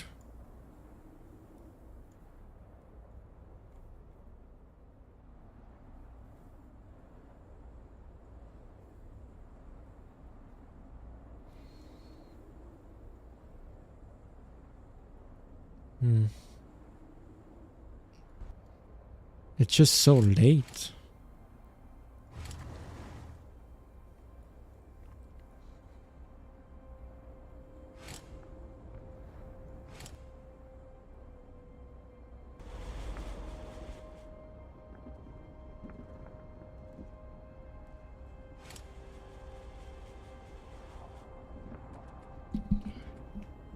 No, I disagree with you, Matt. Like, I don't know if you know this format, but like, what's the value of cities? I mean, okay, if a VP rebels and you can refarm it, yeah, that's resources, right? But with random provinces, you don't really want it to happen, and I mean, you're going to send units there, and then again, you know, you really have the situation where units teleport. And in my games that I played 1v1, it happened quite often that on day change, I would lose the province where units are going somewhere right now, and I would lose the province, and because of the settings of the map with the AI and player piece, If I would lose it, they would get teleported somewhere else. And that would maybe make me lose like half an hour of travel time. And it would just create for very unexpected interactions that could be very annoying. So, I mean, I think it's not a bad decision. It seems like he is not... Is he attacking Austria? I guess he is. I mean, this looks like he is attacking Austria. And he's going very hard for Ukraine. I mean, Romania. Because they're sharing it. And even though Ukraine did the heavy lifting in Romania, Germany is gonna get 2 VPs.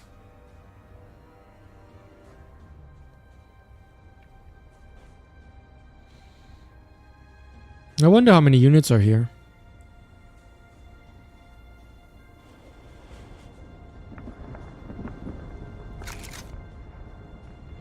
And I also wonder if he's gonna push all the way to Tallinn. I think if he goes all the way to Tallinn, I think he's like a little bit late, probably, right? I mean, it's gonna be really close.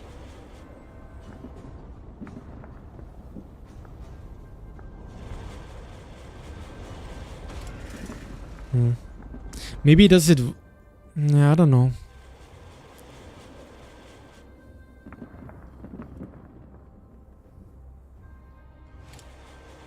I mean, I know that people go to Cuba because no unit is defending there.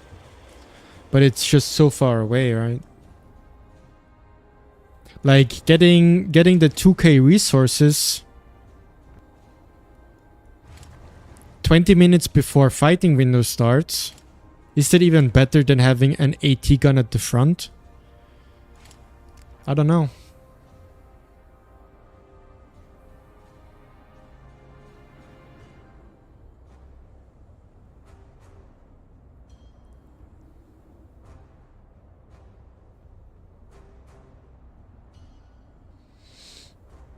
Yeah, I mean, I agree that it can be a little bit one-dimensional in terms of unit compositions, but I mean there's still quite a lot of strategy, I feel like.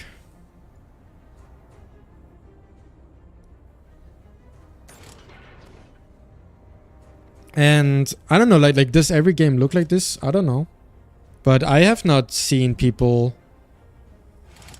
play like rocket artillery and interceptors versus rocket artillery and interceptors. But yeah, I mean, I guess it makes sense, yeah. Makes a lot of sense. But still, like, it seems like what the game is gonna come down to is the flying bombs.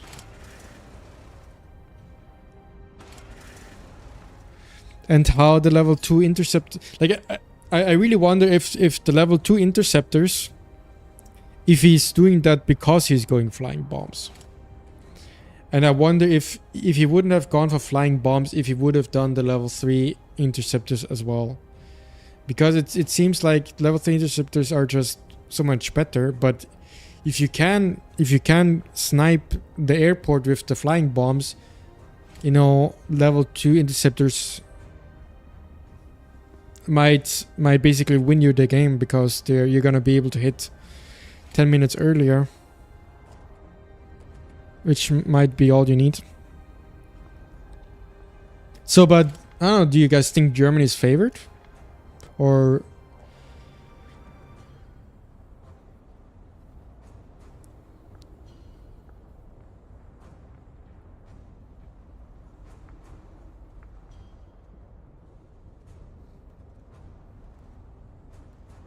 So why are you saying that Germany cannot build 3 recruitment posts?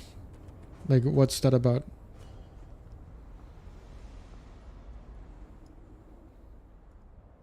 Like, I mean, why?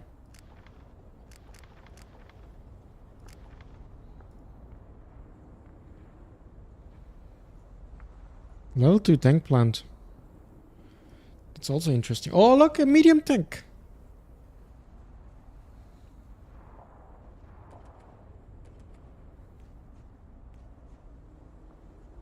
$27 minutes.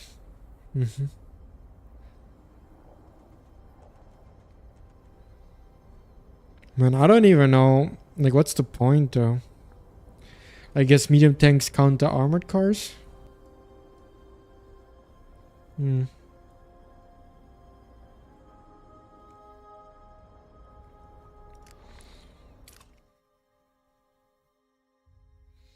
47, 39.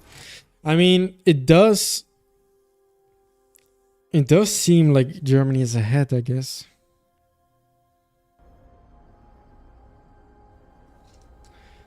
Let me write this down.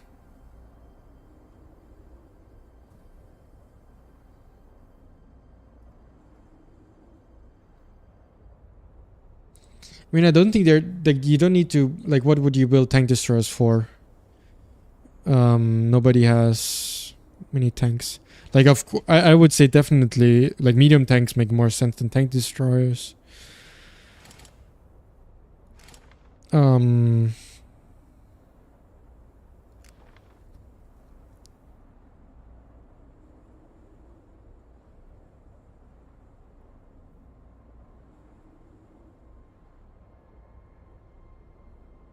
So, by the way, do you know if, like, did Germany first pick his country? I think I would assume that is the case, but can you confirm it? Or do you know?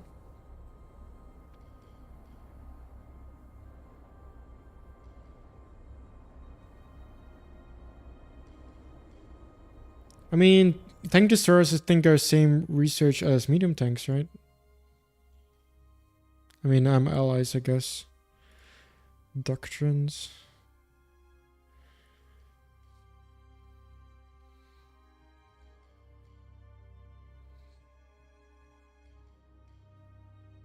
Yeah, man, I don't know. Actually, I don't know.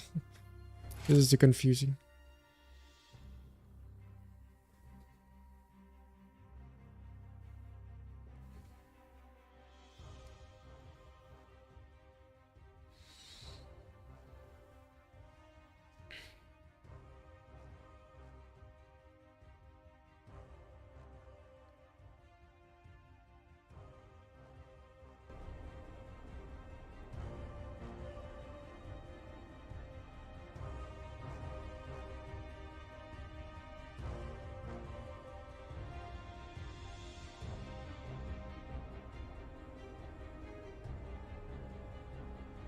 Alright, I kind of want to get an overview of the units.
Alright, I think I got everything.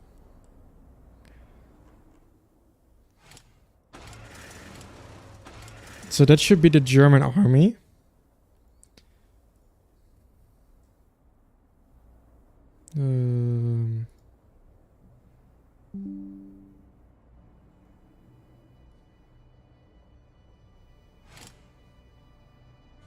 So that's 7 armored cars, 9 rocket artillery, 18 infantry,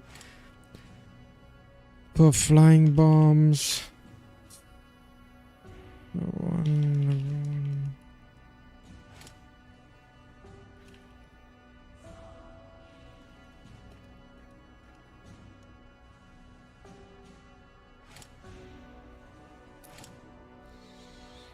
And then Comintern. I mean, Ukraine. Who isn't even Comintern?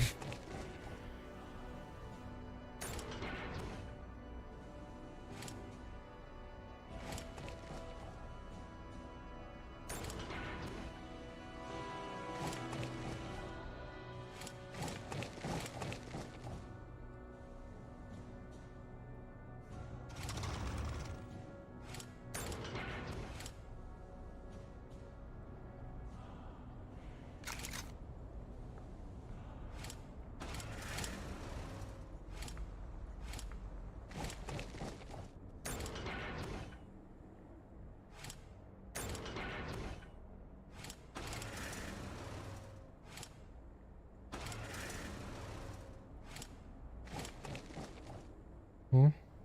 Like this seems to be quite a bit less, right? So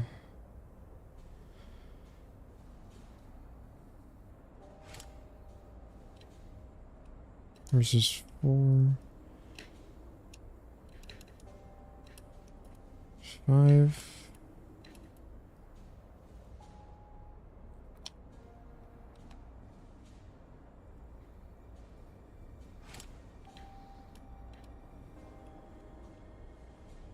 Alright, I feel like come on, give me. So this is kind of the situation. Germany has much more armored cars and much more rocket artillery.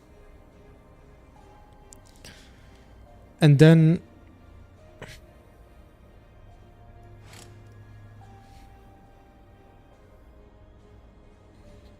it's basically,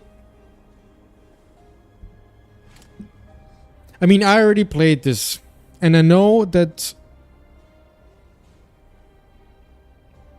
making too many units is often a bait. So just because Germany has more units right now, I don't think it means that he's gonna have that many more units when, or much more power when the fighting starts, because maybe this just means that he overproduced units, and maybe this means that he doesn't have the resources to upgrade all his infantry and and I mean, is he making a second airport or something? He's making fighters from this one airport. Is he making a second one? Yeah, he has a second one here.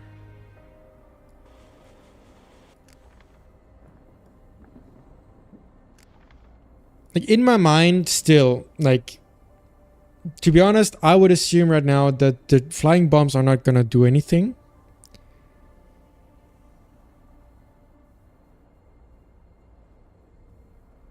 And that means Ukraine will have air supremacy.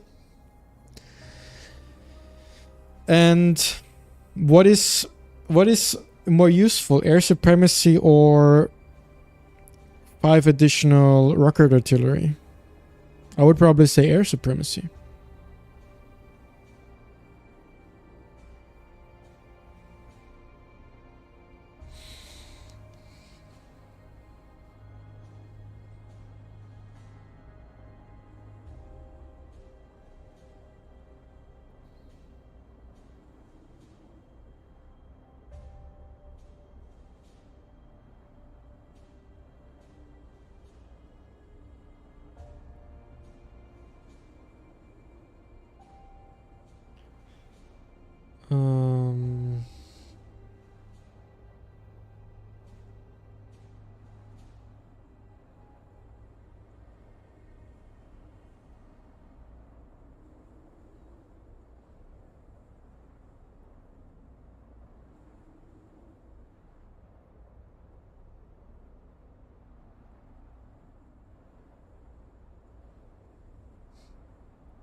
You know, I don't think.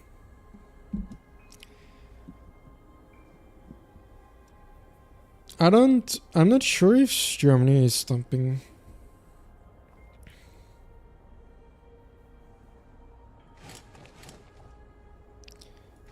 Like, you also see these units. I mean, I guess they are. Wait, are they in time?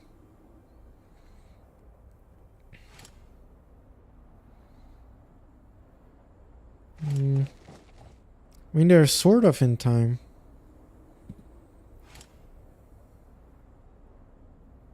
I guess they are in time.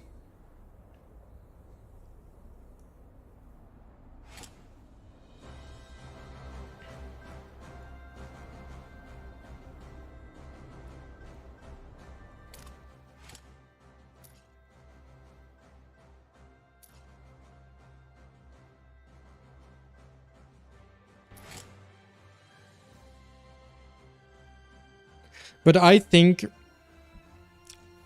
you know, okay, like my prediction is that Platel will be able to leverage his air supremacy in a very strong way and win. I would say that. And you know, I've seen him play. I don't have seen Germany play. Yeah, I know. I think if you give him the air supremacy, he's gonna win the game. I think so.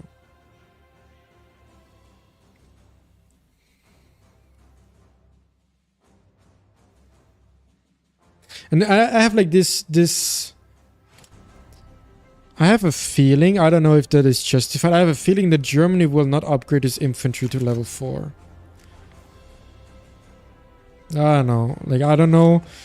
There seems to be some point in my memory why I think that, but I'm not sure. Maybe it's like a fake memory or something.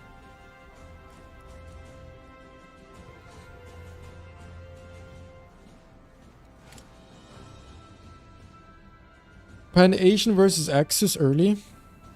I mean, it depends what you define with early, I guess. Pan-Asian power spike is day 4. With level 3 light tanks. And armored cores. And fighters. But even before that...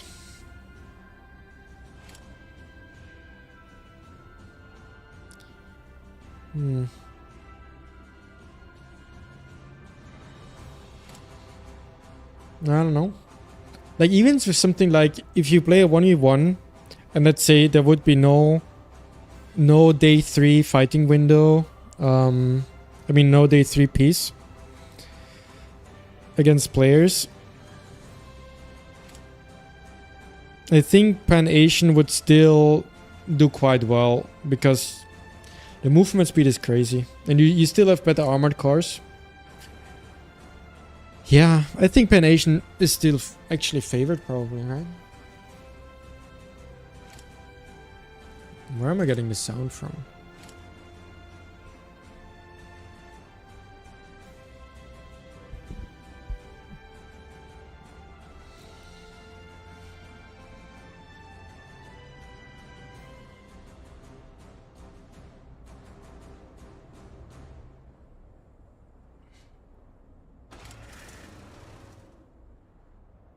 It's already at 5 flying bombs.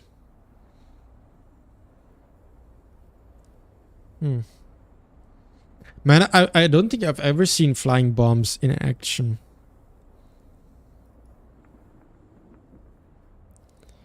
And with such a potential to significantly change the game. So that's basically a first.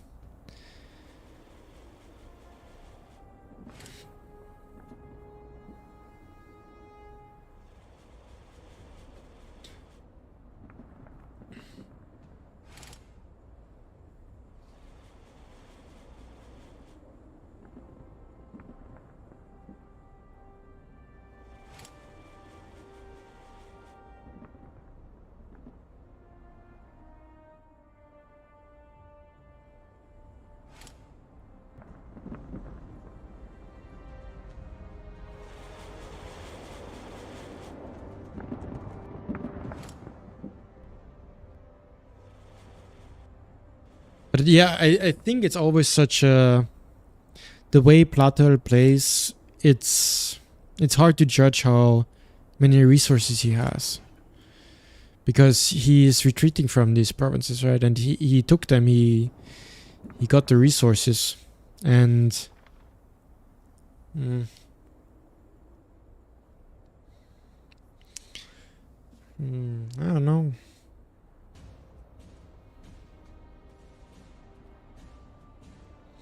I mean, if the roles were reversed, I would give it to Germany. Like, the only reason why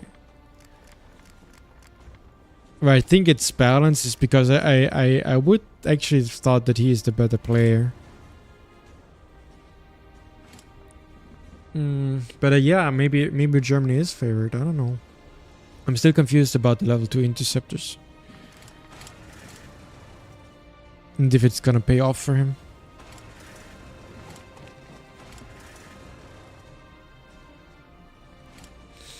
But yeah, I mean, at this point, I guess we just have to wait again.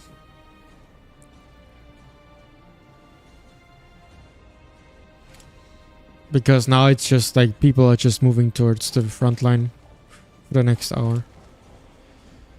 Bringing all these units here. Bringing all these units here.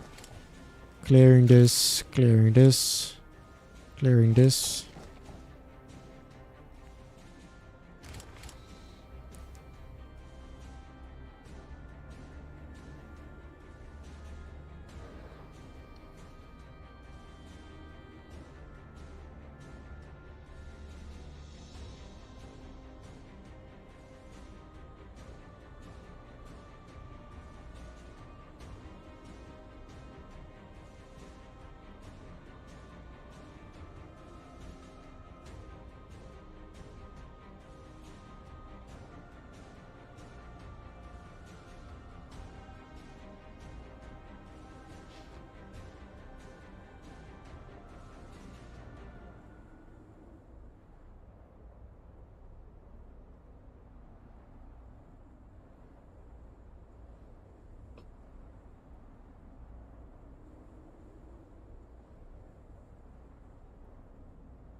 Yeah, it's also like he did that against me too.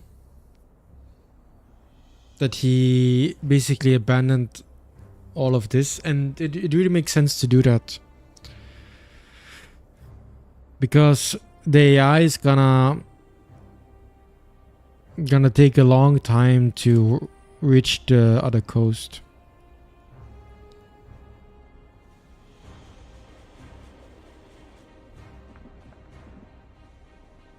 But I mean, yeah, I guess we can go AFK again.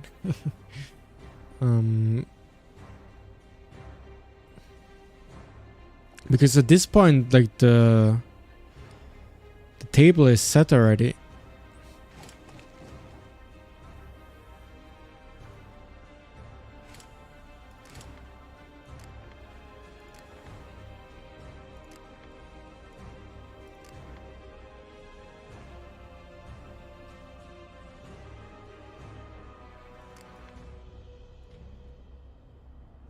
Oh, wow. He made a second secret lab. Oh. Did he make the second secret lab so...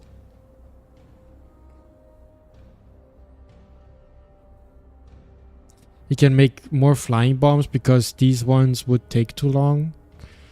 I guess so. Seems like he could pump out one more, right? Maybe? Nah, actually no, because you probably want to send them already during peacetime. Oh no. Oh no, oh no, oh my god. He's putting his interceptors close. So if the interceptors are gonna go here and then they're gonna start upgrading before they change, and then the flying bombs are coming,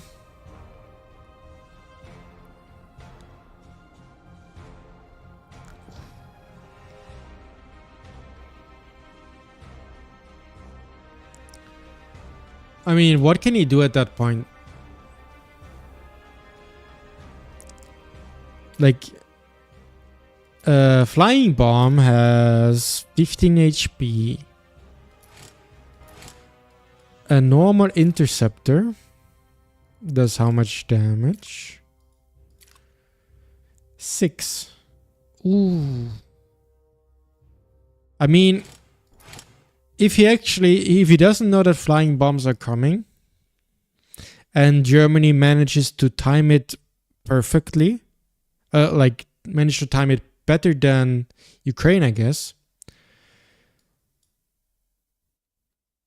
then the only thing that Ukraine can do is cancel the upgrading and retreat to a nearby airport, which means all the resources from the upgrading are going to be lost, which in this case of interceptors, like 800, 8,000. That's a lot of resources. So if that happens, he's basically gonna have level 1 interceptors for a day or something, or even more. Ooh.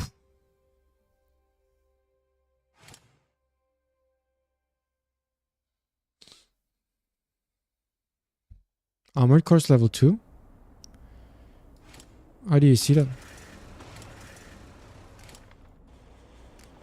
Or is he producing? Oh. I mean, like, why is he getting hard counted? Because there's gonna be like 3 medium tanks out?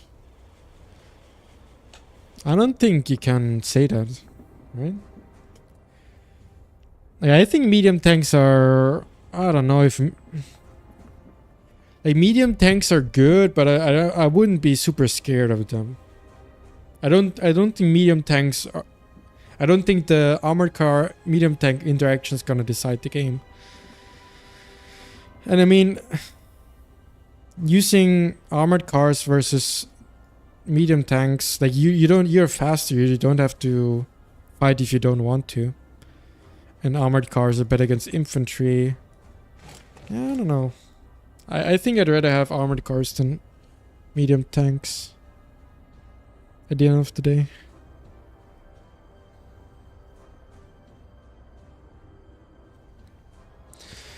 So, yeah, you know, to be honest, I'm not sure how the flying bomb and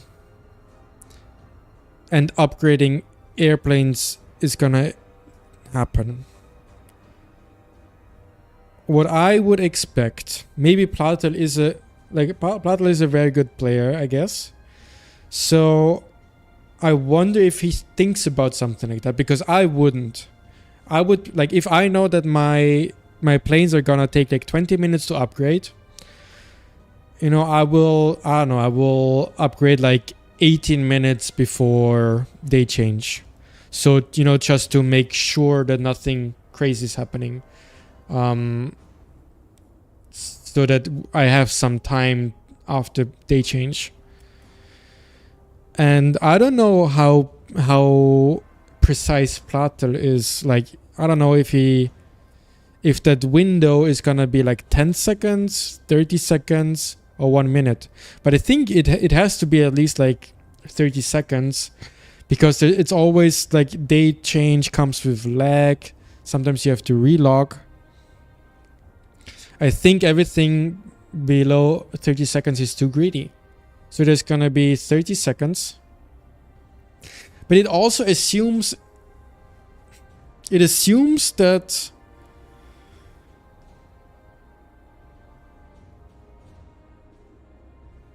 that Germany knows where the fighters of Ukraine are, which he doesn't know, right?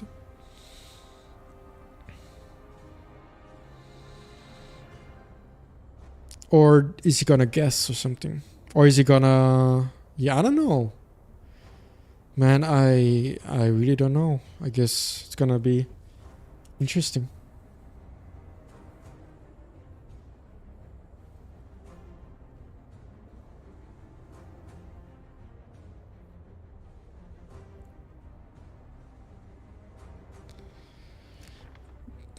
Provinces in Poland with planes.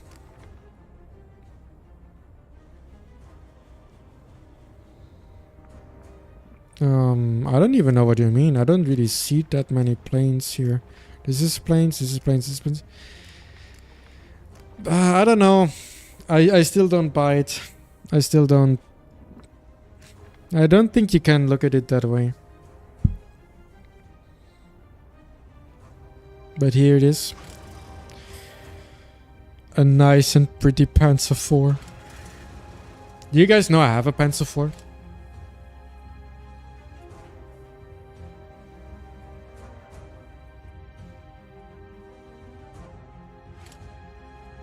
Like, I have a Panzer IV.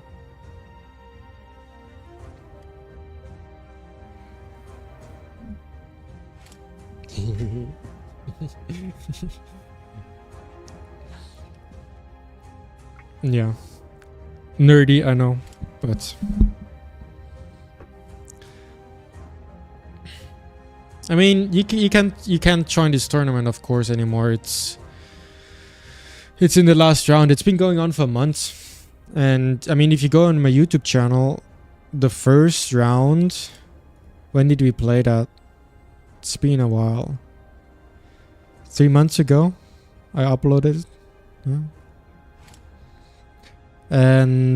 But it's the French Discord server. And, I mean, I can link the French Discord server. Or can I?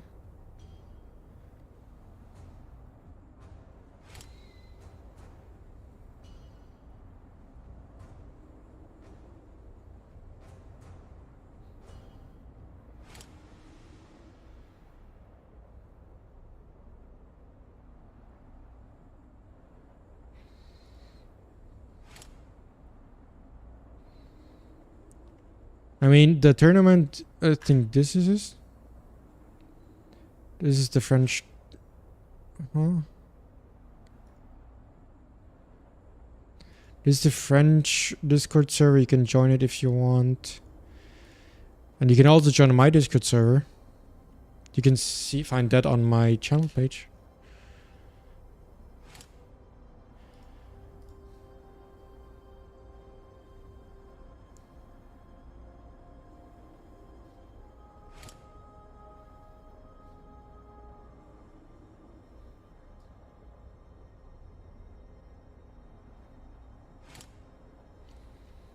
Man, there's so many random sounds from the game.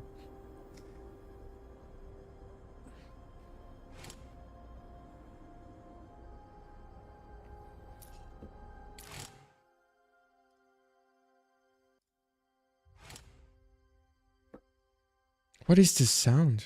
Maybe I need to refresh.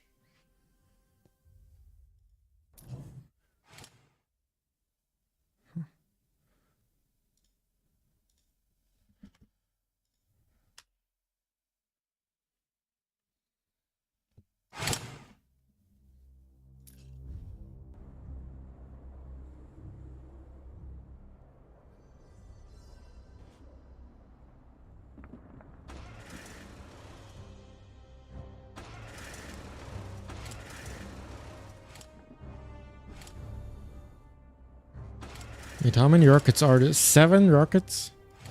8 rockets? No, 7 rockets. Oh! Yeah, I don't know, man. I don't know.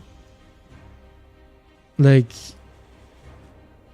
Is it in range? Let me try something.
I'm trying something. I'm gonna be right back.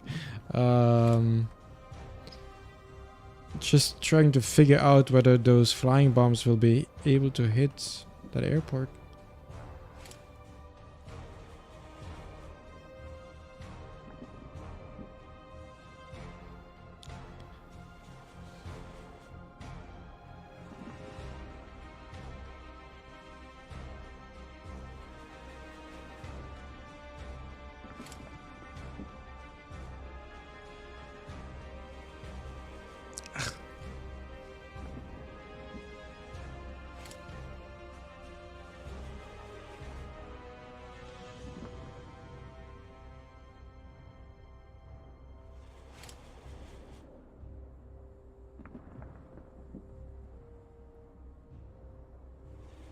Like, alright, if you look here.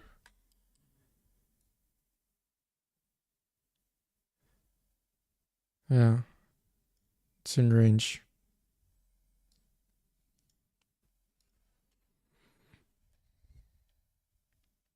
Yeah. It's in range, definitely. Man, I didn't know that. I thought flying bombs have a lower range than this. It's quite a bit more than a level 1 interceptor.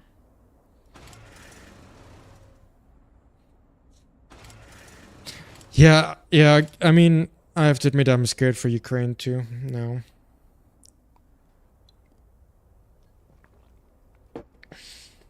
But I still actually don't know how Germany will know where the Ukrainian interceptors will be.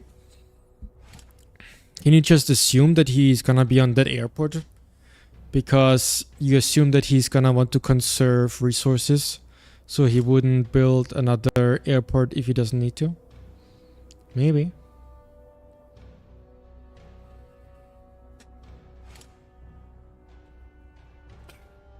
I am not from Germany, I'm from Austria. But I guess it's in German accent.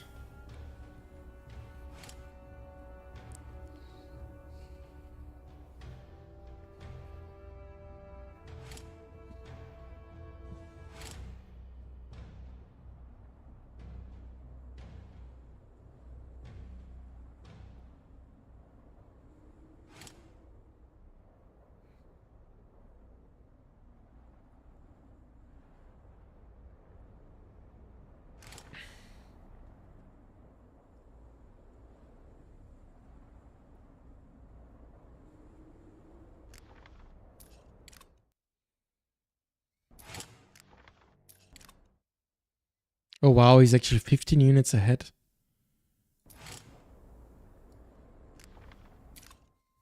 $15 units is a lot. I mean, flying bombs are cheap, I guess. Oh. Hmm. But like, all right. Do you think Germany has the resources to upgrade its infantry?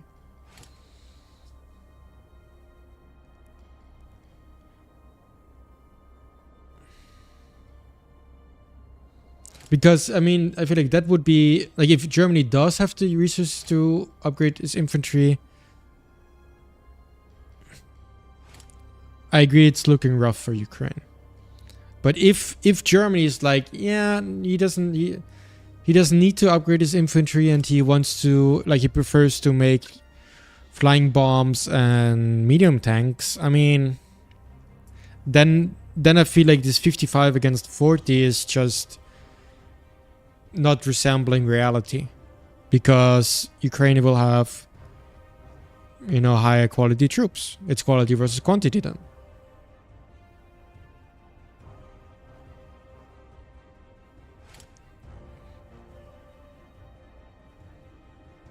Why only to level 3? I mean, if you already upgrade them, might as well upgrade them to level 4, right? Why would you only upgrade to level 3? I mean, especially like him. He doesn't need the war bonds anymore. He's not upgrading his fighters. Like, yeah. I mean, why yeah.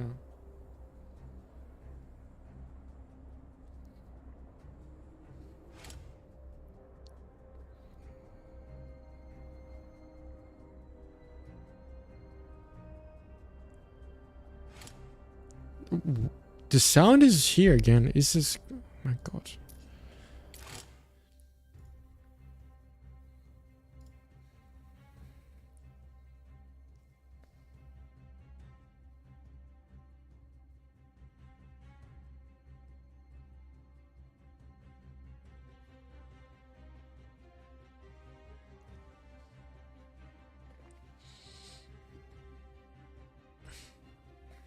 I mean, but the research of level 4 infantry is not that costly. Like, it's a lot of efficiency at the end of the day, right?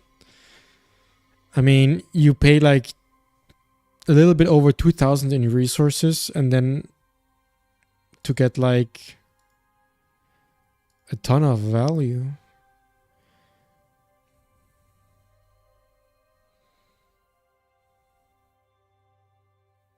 I mean, you're making your infantry like 20% stronger. Maybe even more. 20% stronger, 25% stronger.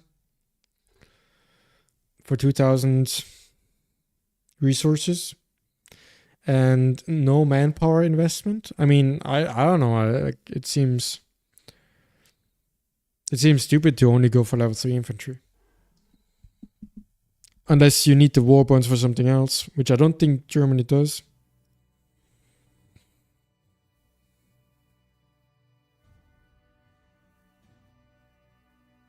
Yeah, but still, I mean, you just get a lot of value. If you have 18 infantry, and you, with the level 4 to 3, it's 25% of an infantry. So you basically get 18 divided by 4, which is 4.5. 4.5 times value of like an infantry, it's like 1k food. I mean, it's worth it. Like, you should always get level 4. You should always get level 4 upgrade, I think.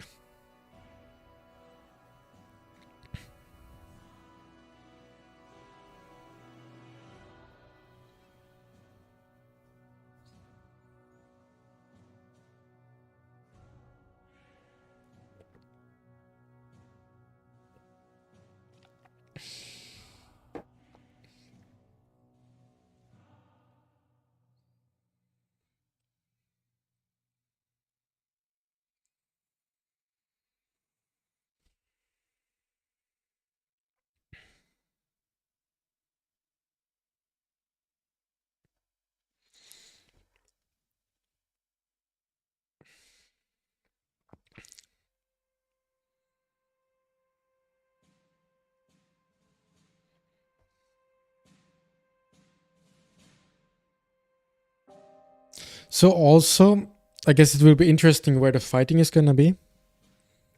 I guess I'm a little bit mentally lazy right now.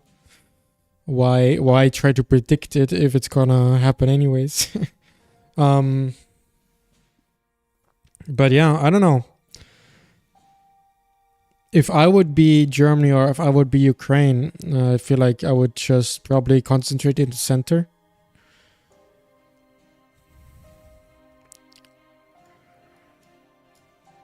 This is kind of mountainy.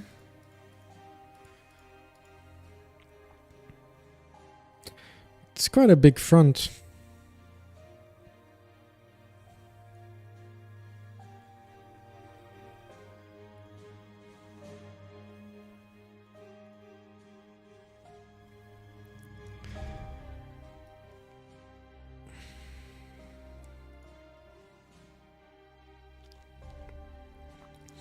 Yeah, the thing where I have to give props to GLHF to Germany is how well he timed his units.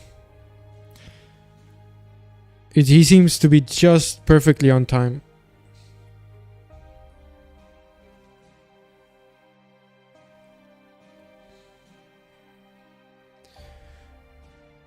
North of Poland.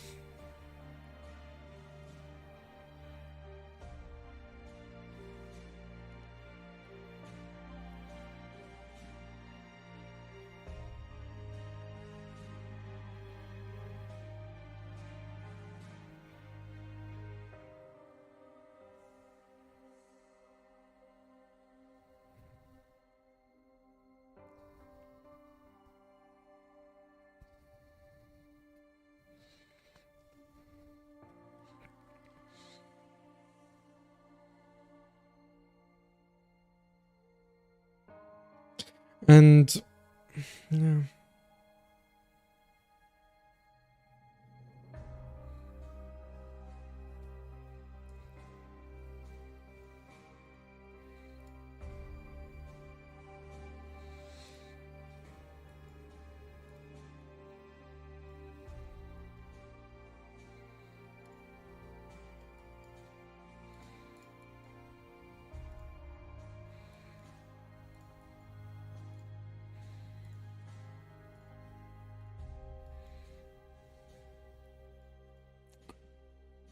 Oh, but of course, Ukraine needs to push, right? Because Germany has more VPs. And I'm actually surprised. Why is the France AI is not pushing out? Huh. I guess he cleared a lot of units. Maybe France only has like 3. Yeah, I don't know.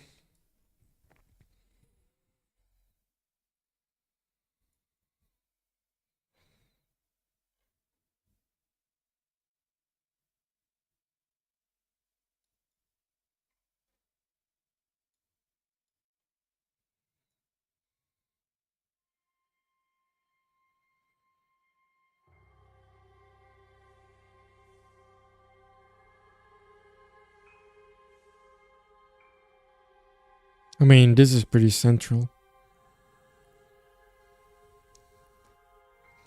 I guess if this is the airport of Ukraine and this is the airport of Germany, yeah, fighting might happen here.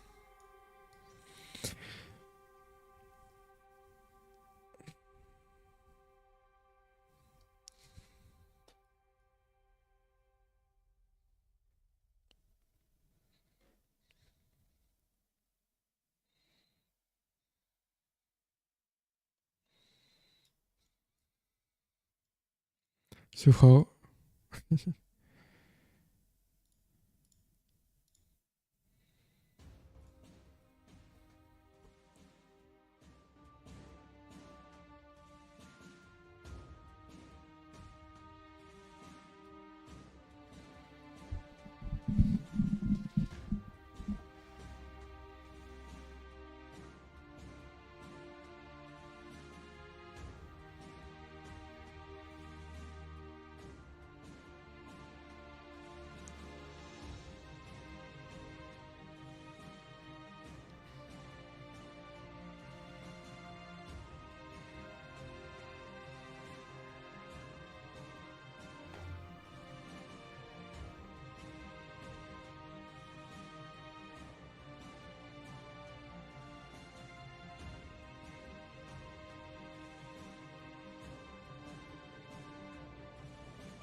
Yeah, and, like that's it's an interesting point that there's infrastructure here.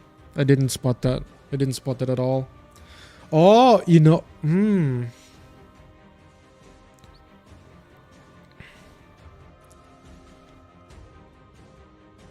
But I don't think the infrastructure is gonna be enough to protect him from the flying bombs, right? Man, it's gonna be such an exciting battle, and I'm kind of happy that I don't have to fight it myself.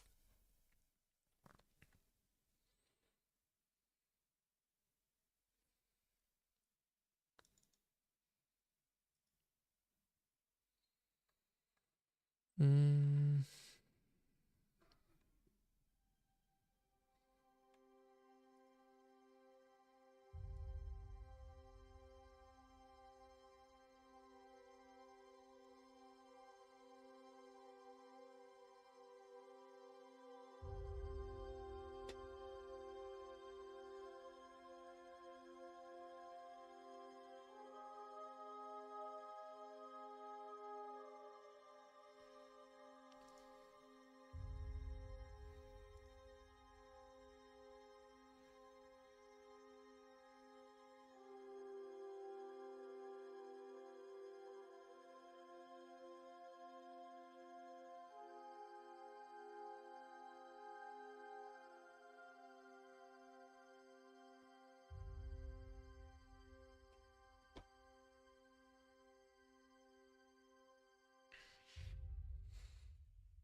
I'm kind of done with this music.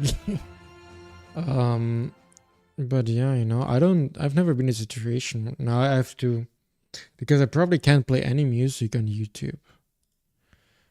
So let's just look at some no copyright music. Can I try something new? Lofi.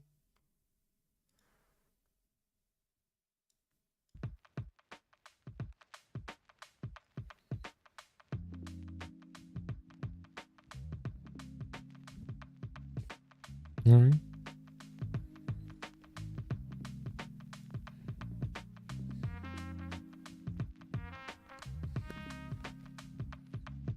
Probably better.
So... Oh, you see, France is attacking. Finally.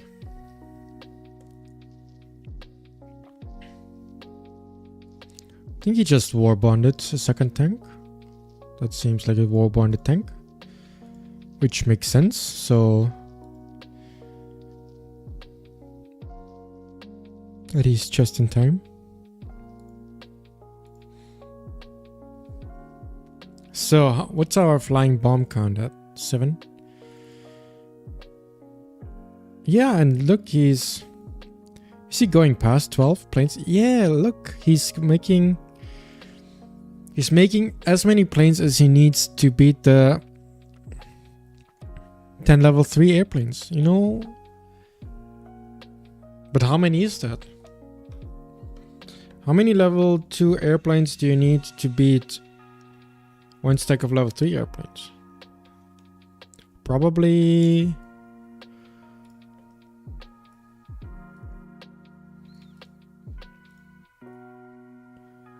$20, $28?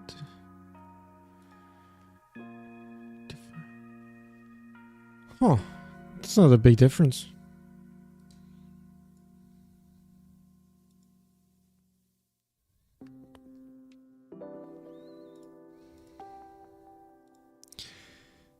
Huh. Let me ask ChatGPT.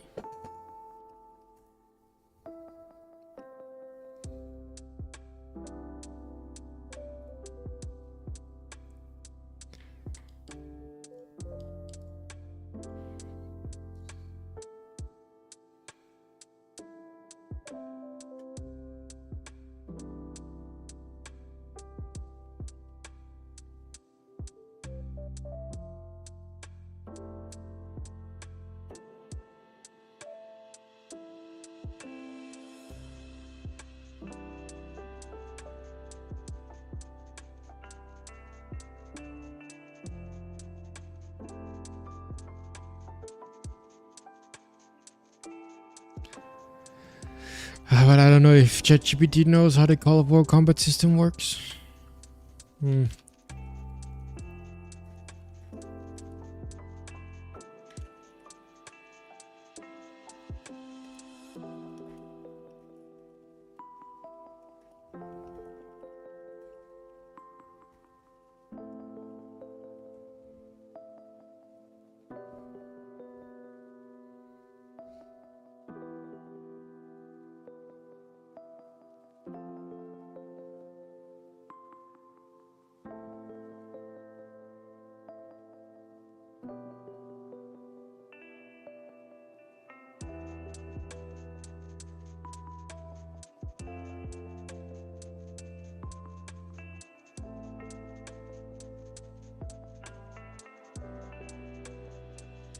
I mean, that's just wrong.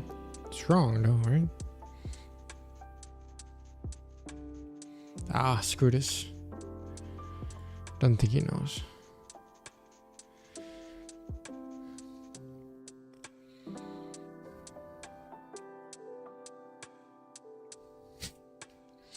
ChatGPT would say you need 27 level 2 interceptors to reliably beat 10 level 3 interceptors. I mean, Jesus Christ, that math.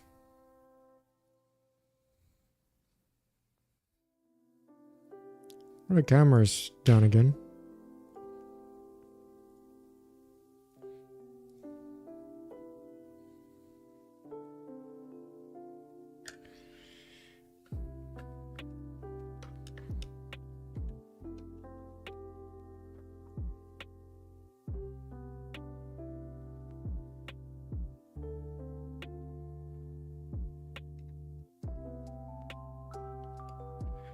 So 30 minutes until fighting starts. You guys can make your last bets.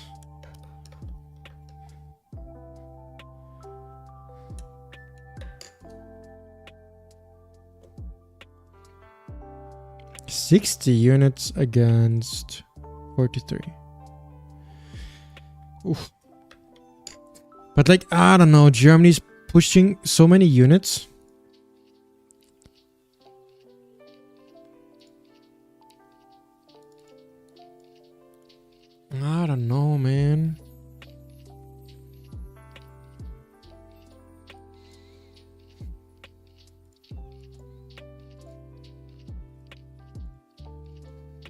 Like, it does seem like...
I mean, I do also get... Nah, I don't know.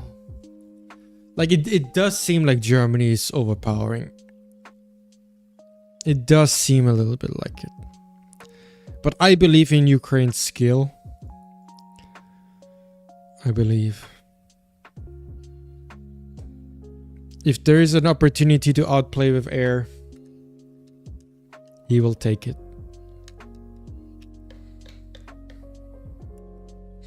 And if there isn't, we will play in balance. It was not meant to be. First pick advantage, GG. Go next.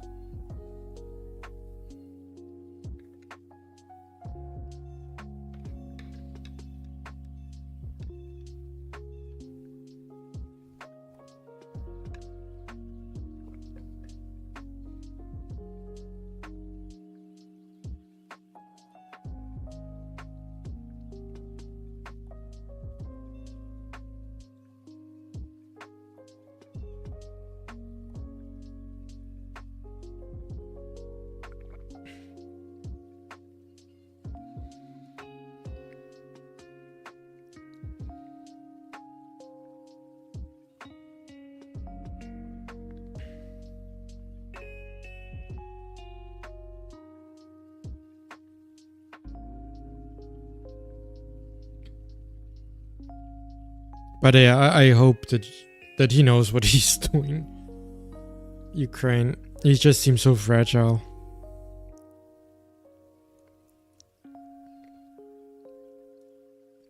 But 60 units. How many units did I have in my games?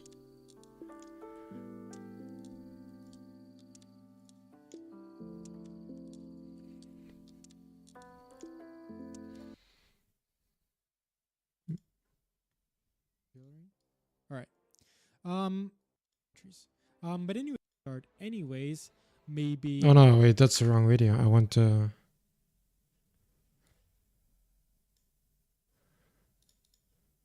the tournament. Where is it?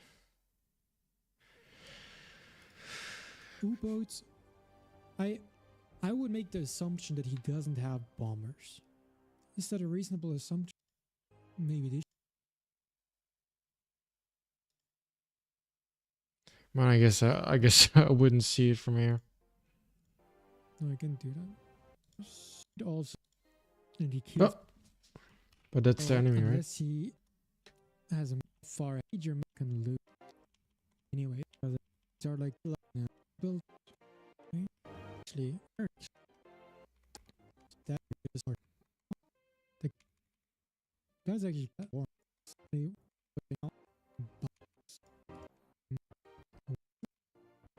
and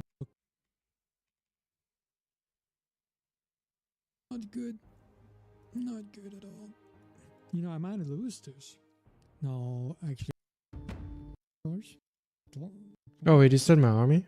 Yeah, that's my army. What? So how many units is that? But it's all shitty units. Yeah, you can't count that either because it's all shitty units. But I had 18 infantry, 6 record artillery, 10 level 2 interceptors, 15 armored cars. And that's a lot of units. 24, 34, 49, 51, 57. But that's also common turn, so they're cheaper. I don't know. I don't know.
I mean, low key, I think this game is over. I mean, look at this. Unless this is some sort of elaborate bait. Or he's the master of timing things. Or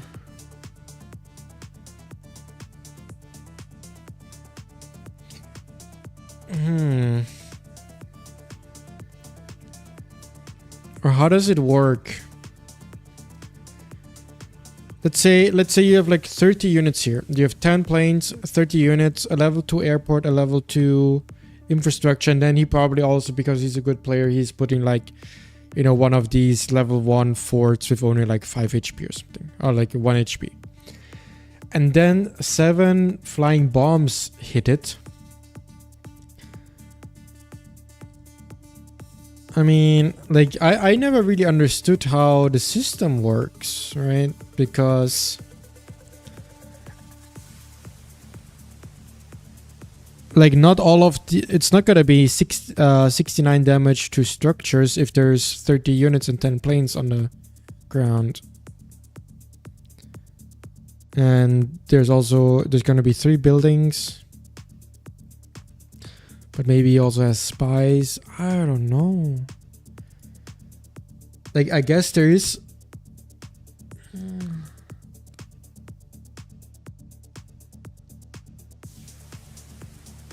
And also, to be honest,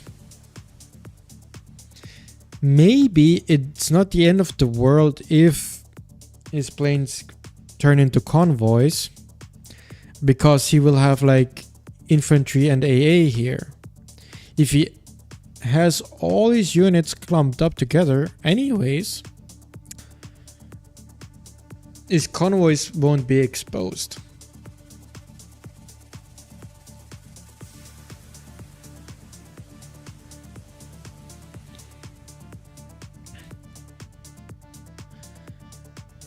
It seems like Germany's getting kind of greedy here. I'm not sure if I like this from Germany. He seems very, very greedy, spreading out his units so much. And these are decent units. Doesn't that point to the fact that he's not gonna upgrade his infantry at all? No, but he also has rocket artillery here. I don't know, man. Like, I think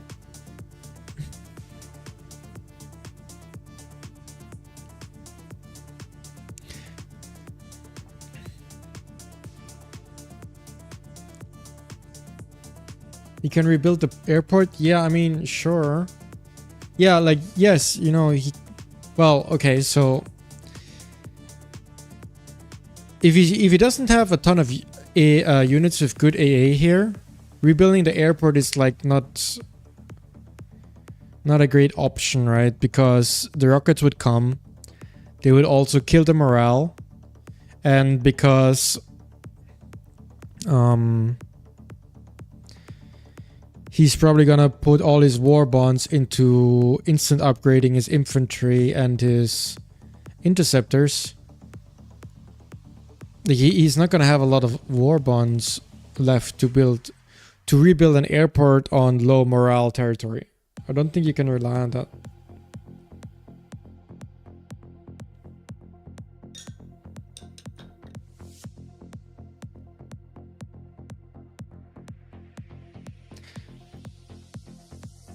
But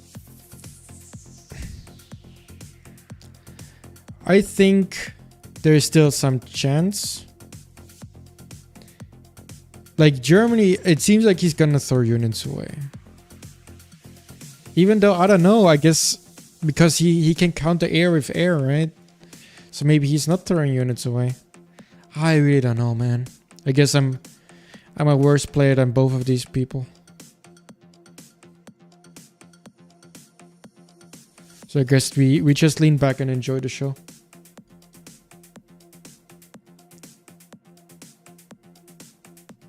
Hey, can I make a timer here?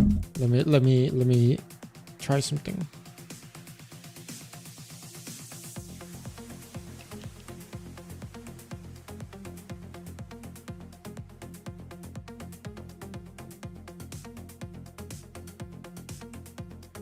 Whether you're trying.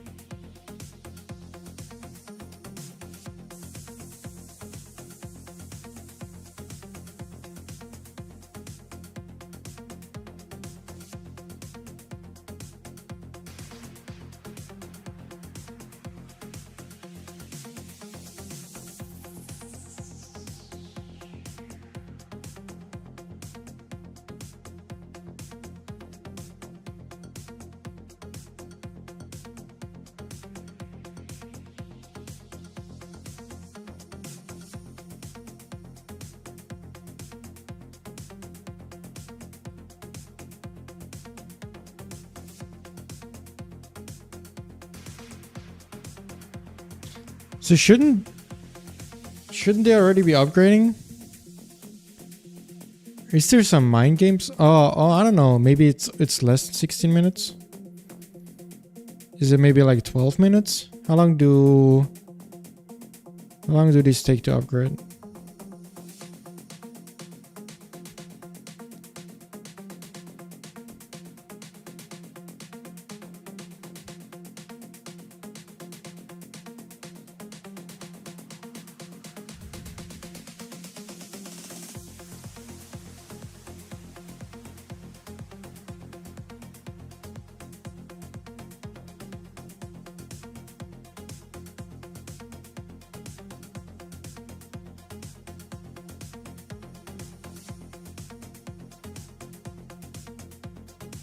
We even lost a unit.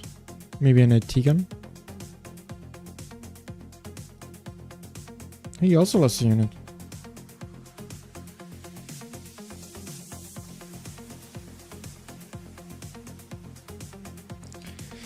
$61 to $44. Jesus.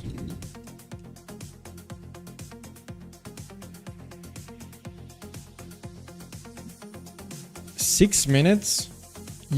Are you sure? No, I don't think so. I think it takes longer. I think it takes at least 12.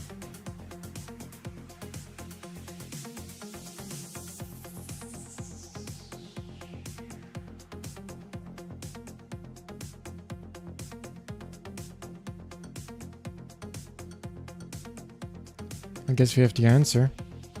It's like 8 something. I mean, that's only level 2 though.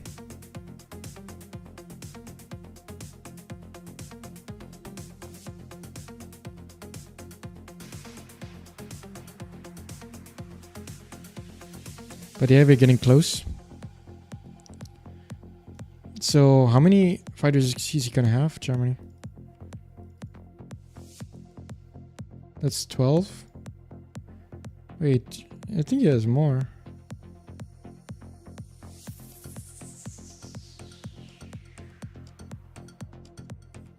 No, Jesus, there's already 14. He even makes a tactical bomber? Jesus. And another. Oh my god. Man, I don't know. What the fuck is going on? How does he have so much? Man, I think he's not gonna upgrade his infantry. Like, that shouldn't be possible, right?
I mean, Germany almost has doubled the provinces of Ukraine. It's quite crazy. But I mean, if you look at my game against him, it looked kind of similar. I mean, not really similar, but...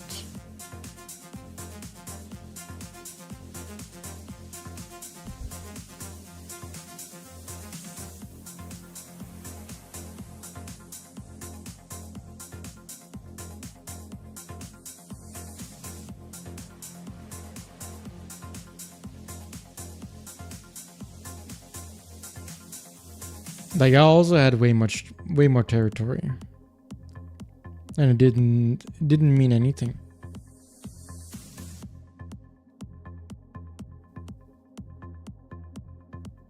I don't know. I guess we will know more in 20 minutes.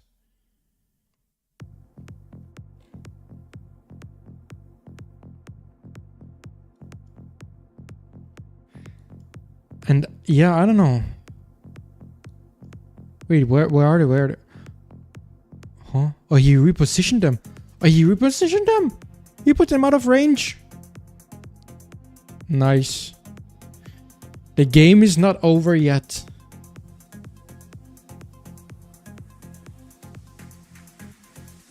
He repositioned them.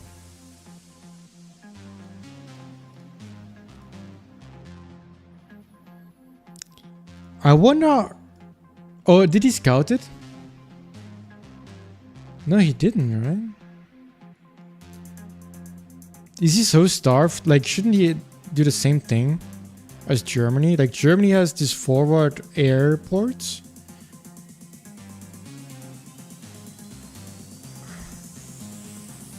For scouting. And Ukraine doesn't. I mean, it's quite cheap, right? Like, you build an airport here, and then you can basically scout everything. Isn't that worth it? Or, I mean, I guess he has the armored cars. Oh, he has armored cars. Oh my god, I'm so stupid. He knows about he knows about him.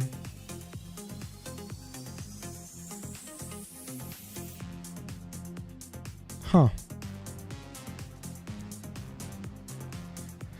Oh, I'm so stupid. He knew about them all along. Yeah, you're right. He has armored cars. Sure. But he will need to pull them back soon. I mean... Yeah, I don't know. Yeah, he's already retreating. I don't know, I'm still worried for Ukraine. It seems rough. Any upgrades? Any upgrades? Upgrades? Hello?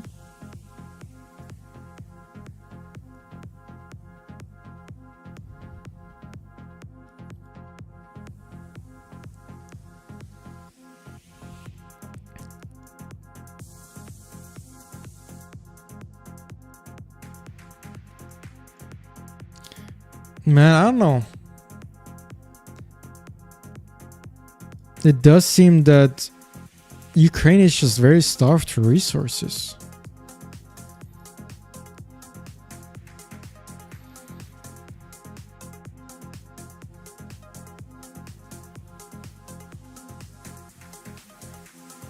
Oh yeah, yep, yeah. I also thought about them watching the stream. I guess, like, originally, I guess the plan was for people only to stream on Discord, and there you... I mean, people could still cheat if they would want to, but it would be a little bit more... It would be a little bit harder. You would need to, like, make a second account and then join the channel, you know, undercover. It would be a little bit more weird. And like opening a tab and having a quick look is much easier to do. But I guess, I mean, at the end of the day, there's no money on the line, right? I don't think they're cheating.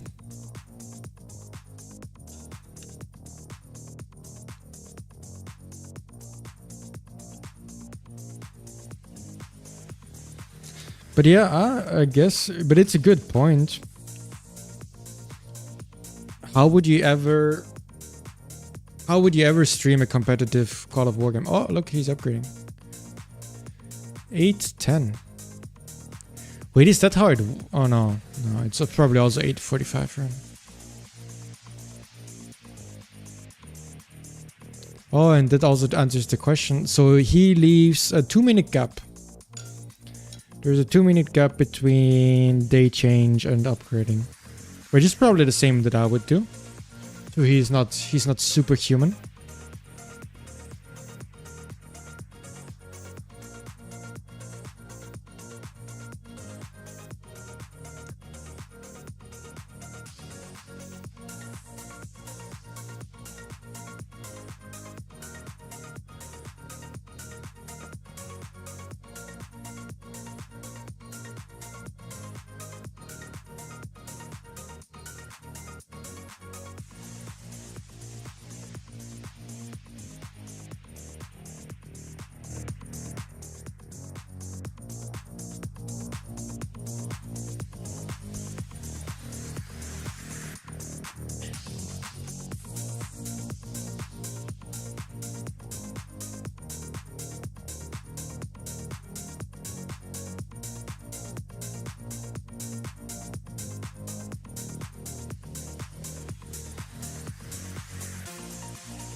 It seems like he's sacking this.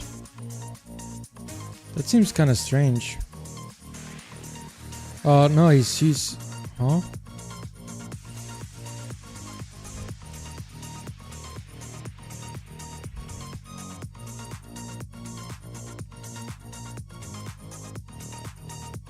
All right, everybody, give me. Who do you think will win? Everybody, type something.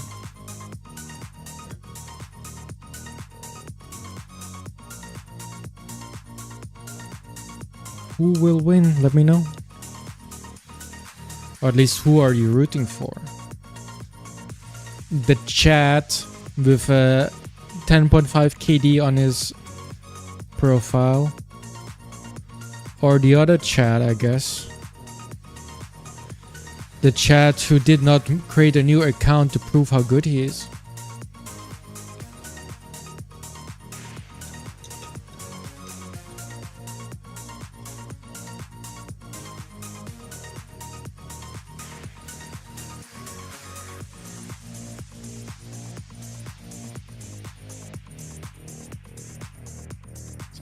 Oh look, Ukraine is upgrading infantry. Is Germany upgrading any infantry? But Ukraine is also only upgrading some infantry. Huh. But yeah, Germany's not upgrading any infantry. I don't think Germany's gonna have high-level infantry. Because yeah, I think odds are Germany just has level 1 infantry tech. And that's why he's pumping so many units. So with that, I think Ukraine is back in the game. Even though Ukraine is only upgrading 8 infantry from what I see. But you know, and level 1 infantry compared to a level 4 infantry, it's basically double. Yeah, I don't know. I think Ukraine still has a chance here.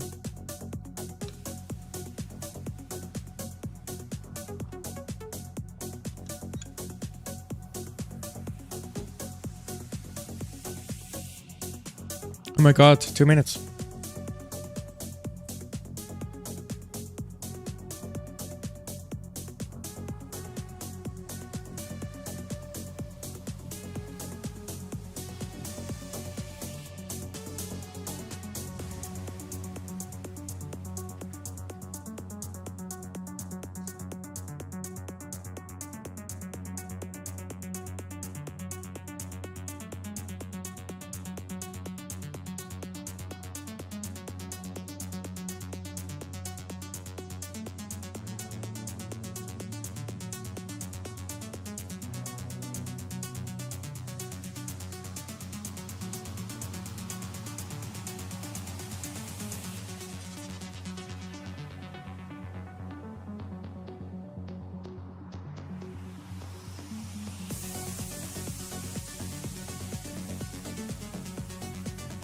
1 minute. Woo!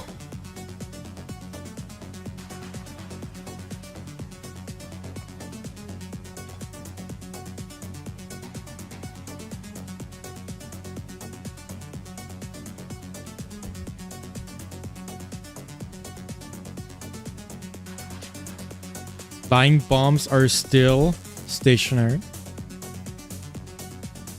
Makes sense, I guess, because they're out of range.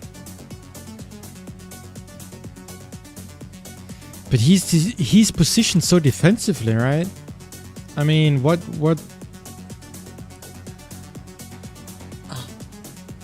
How does he even try to win this?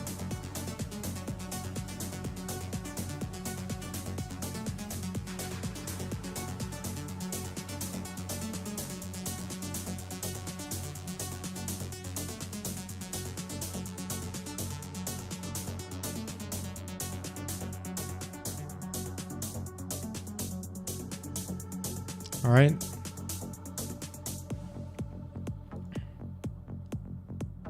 They are at war. It's starting. And he's immediately going for it. And yeah, I don't know. I don't know. Ukraine seems so cooked. It's got crazy. But like, this has 20, I mean like 18 damage. What's the AA of this stuff? Probably not too bad. Oh, even though that's all level 1 infantry, I guess it is pretty bad. Yeah, 5.5. I mean, it's probably only 7 AA. That's pretty bad already for Ukraine. And I mean, Ukraine is just not in a position to strike anywhere, right?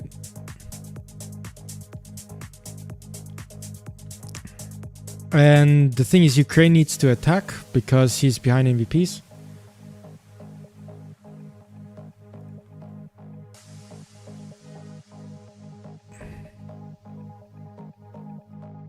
This is really rough. Really, really rough. Germany's had so much in VPs. Ukraine needs to attack, but Ukraine seems to be in no position to attack.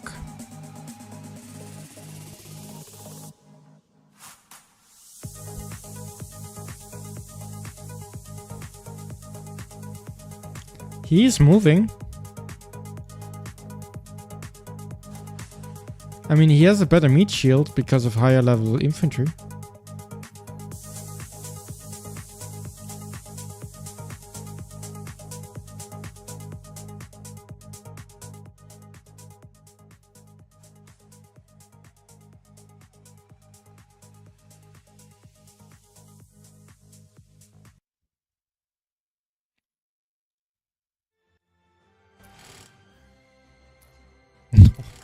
I actually don't like it. I go back to this music.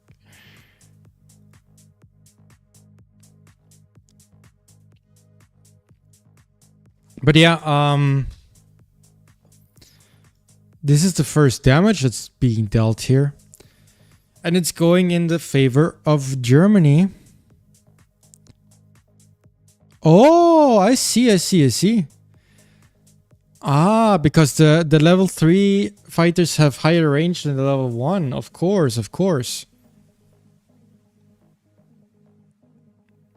But we see here Germany has more HP, probably less AA damage, 90-60. Ukraine has 114, 76. However, probably Germany has more war bonds because Ukraine pumped war bonds into infantry and interceptor research.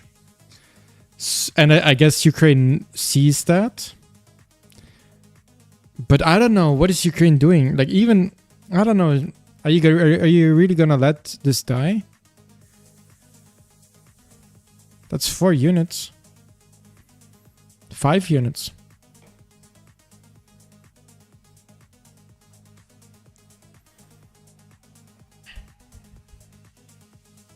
I don't know, seems weird to me.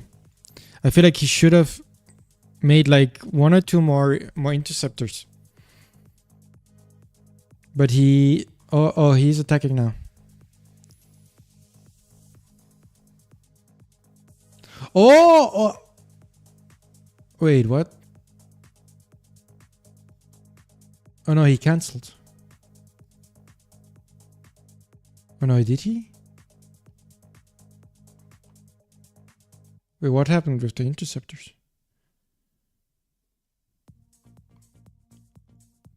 Was there a bug? Or what is... What? What just happened?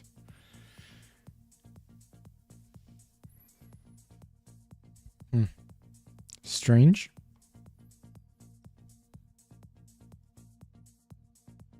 But yeah, so... where is he moving the flying bombs?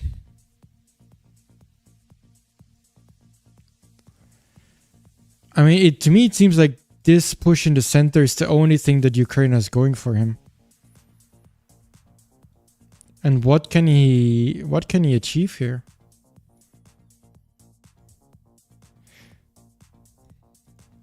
I don't think much.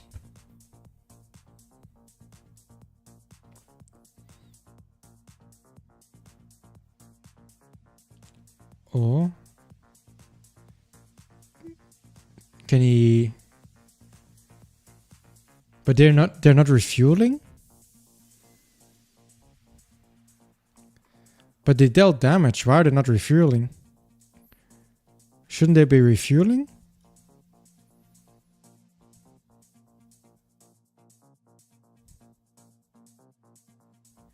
I'm gonna refresh my game. What?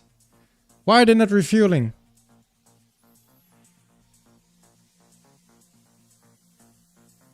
Can somebody explain that to me? Is it just with patrolling? Like, if he patrols here... Nah, but that's not how it works, right? Huh?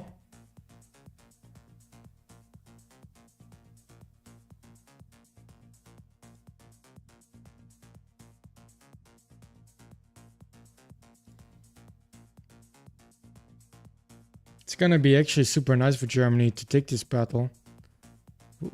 Oh yeah, he's gonna... But he would win that, right? Like, why is he not fighting this? Even with the support, I mean, some of the...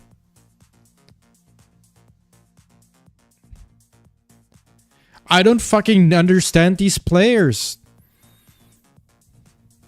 They're both playing differently than I would. I mean, I guess you don't want to have fighters hit an airport. Fighters do very little damage to buildings. 5. But I guess it would be 3 damage. I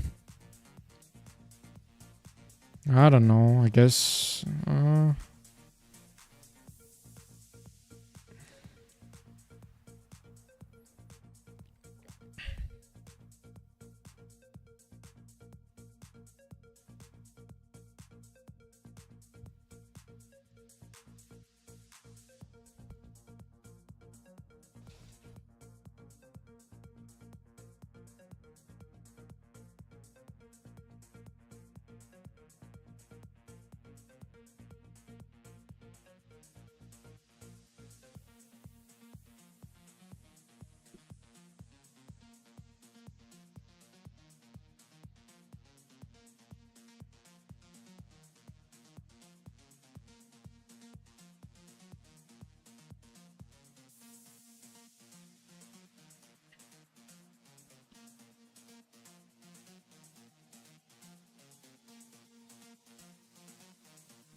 They're just dancing with each other.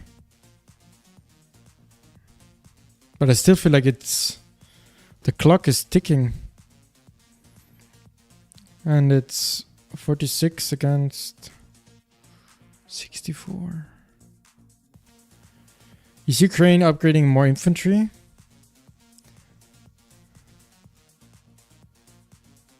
I don't think so.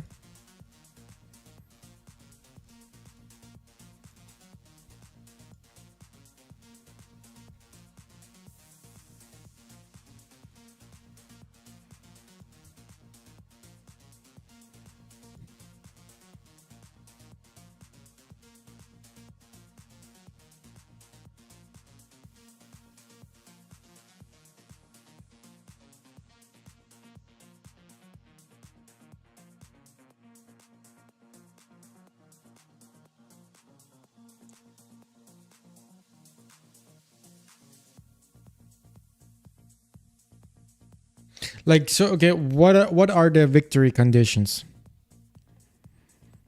For Germany, the victory condition is just to hold, basically, right?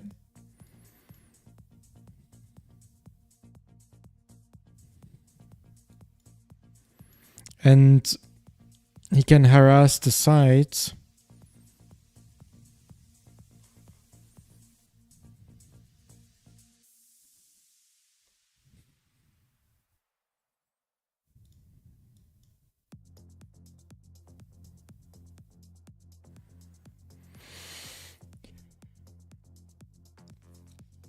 Oh, he's dealing... Is he dealing damage? I guess he is, right? Wait, did that tick? Oh. Couldn't he have killed this?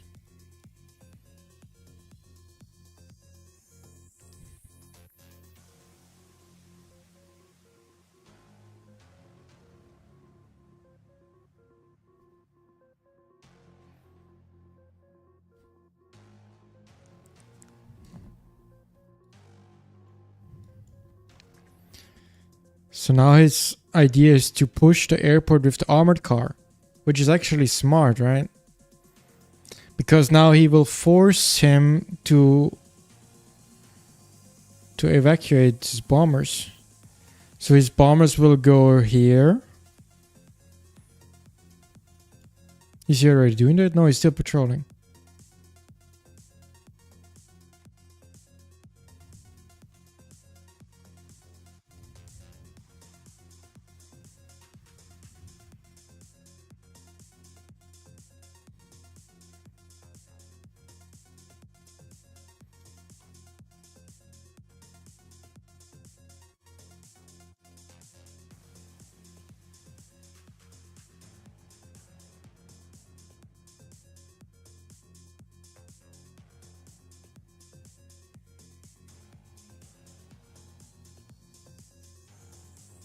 I mean, what is he doing?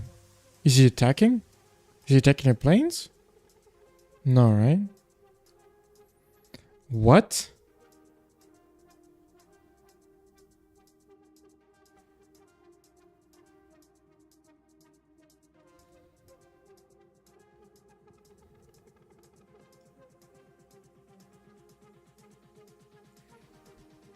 Yeah, he's getting out. I mean, good move by Ukraine, I guess. That's some value he's creating here. He's gonna get 2 units, 2 airport levels, a fort. And now these units are sort of isolated. Now there's an AA here. There's 14.6 AA damage, which means, I guess, that's just enough for the planes to not really want to take that trade. Because plane HP is quite valuable.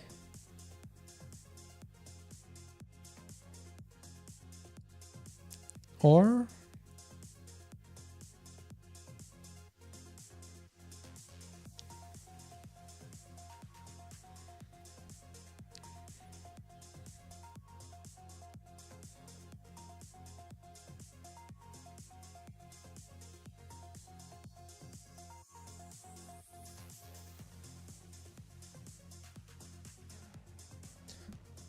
Go, Charlie. It's 12 12 times speed. You can see it here.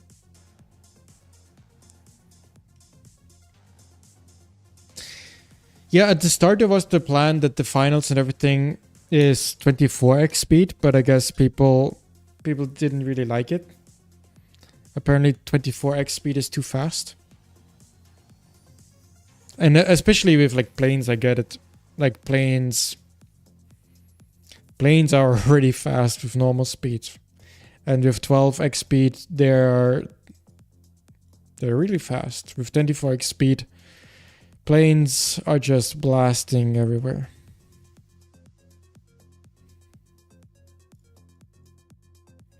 Flying bombs still in reserve. Germany launching a little bit of attacks across the whole front line. And Ukraine doesn't seem to have anything to face it. And maybe, I don't know, maybe I guess...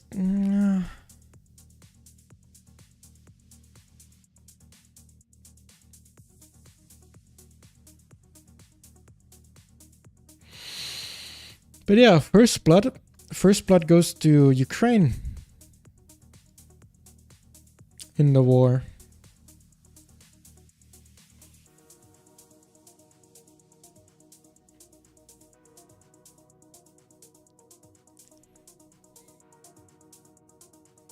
Man, I've never played a 144x game, and to be honest, I don't really understand. Why would you go all the way up to 144x? It sounds like there would be a sweet spot somewhere in between 10x and 144x.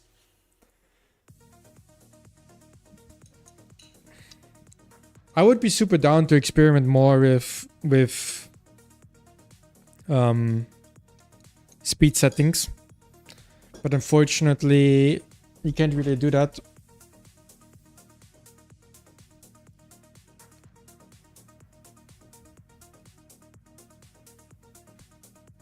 And especially with the format I've been testing lately,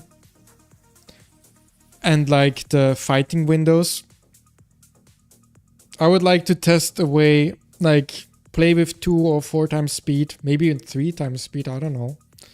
And you have a fighting window of only like 3 hours per day. And then in those 3 hours, you can actually get a lot done. I think that would be really cool to try out.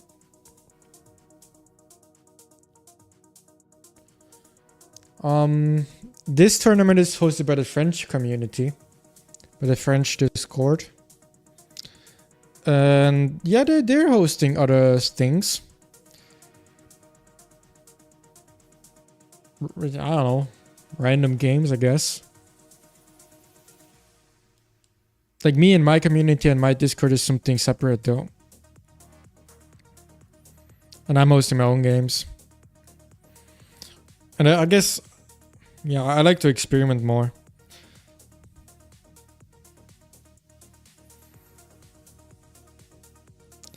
Germany's fighter numbers are still increasing, while I think Ukraine's fighter numbers are not increasing. Which is a big problem for Ukraine. Like seeing this, that this is already at 16, basically wants me to close my eyes, because, I mean, of course Germany can now fight him. Like, these fighters are a lot weaker now, right? Or am I tripping?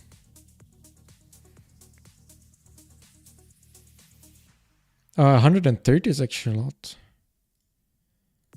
Wait, did they still get 130? Are they still weaker?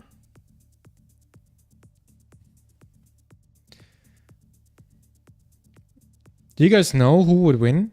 Like if we let this stack, the German air and the Ukrainian air patrol over the same spot, who would win right now? With 130, 86.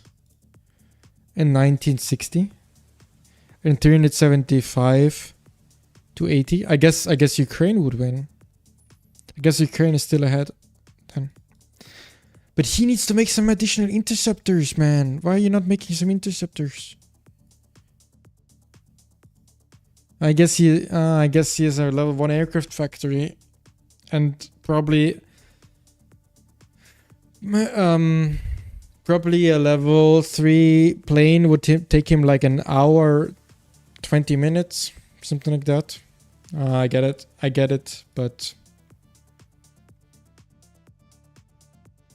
I mean, you have no other choice, right? Probably just need to make another airport here.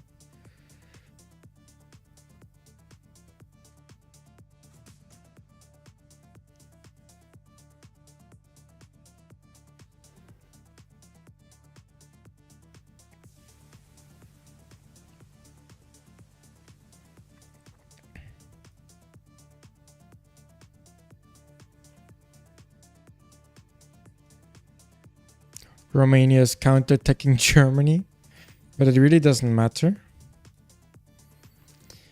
Ooh, Germany is getting bold. But you know, actually, I think, wait, what are they doing?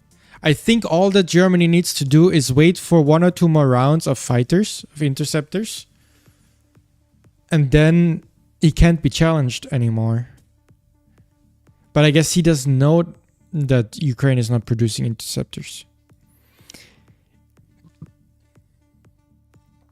I mean, what is Ukraine doing? Well, is he producing anything?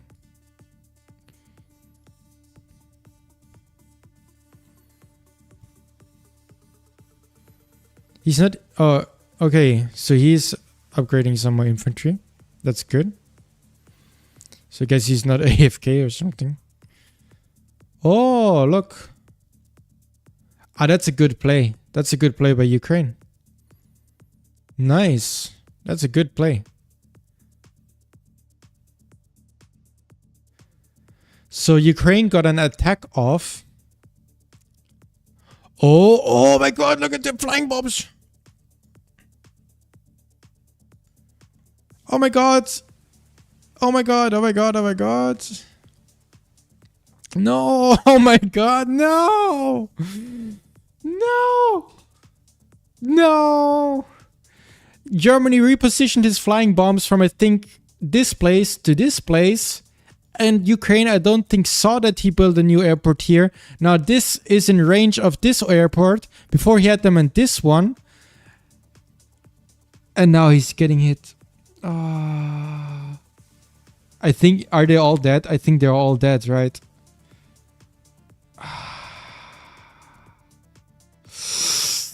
I think they're all dead. That's GG. I think that's GG.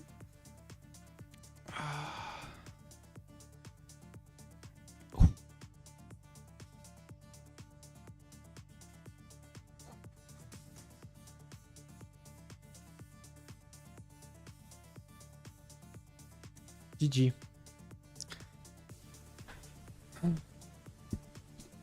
I mean, that's game.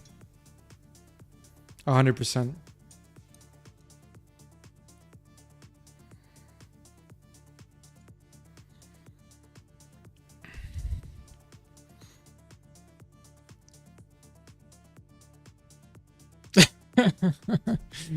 That's crazy. I mean, you know, I like to shit on flying bombs. Such a weird unit. And he pulled it off. The game-winning move. Flying bomb flank. Pretty crazy.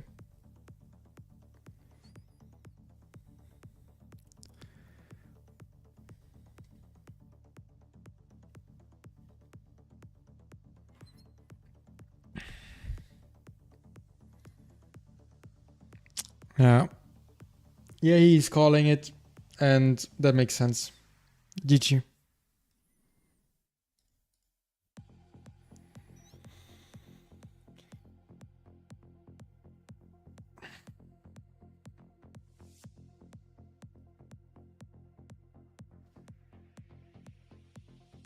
What a game.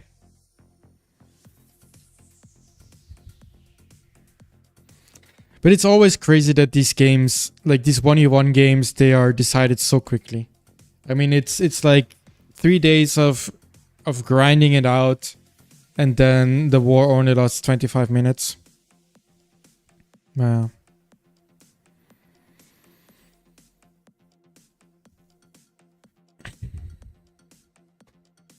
So yeah, I don't know. Are we actually gonna get an interview? As announced. Maybe Platel will want to talk to me.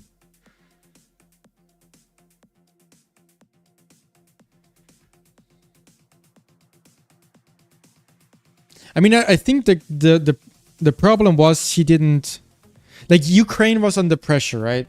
Ukraine needed to get something done to get back into the game, and getting the attack off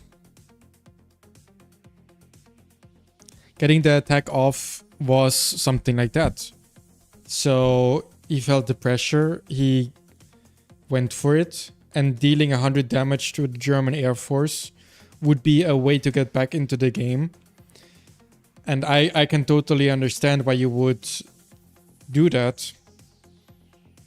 But he didn't know that Germany built a new airport for the flying bombs to get closer. I don't know if it's just a matchup difference. Maybe Germany is just better than Ukraine. I mean, it's like, I don't know. I don't know the matchup. It's hard for me to tell. I don't know if... I don't think Ukraine made any obvious mistakes. But I don't know if he could have done anything better either.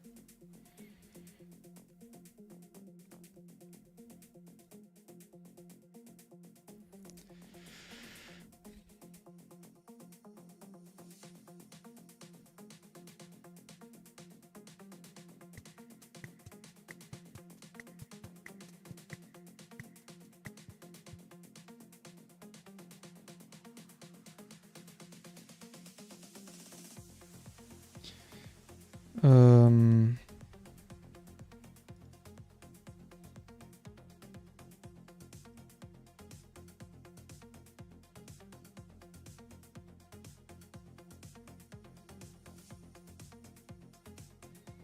Test.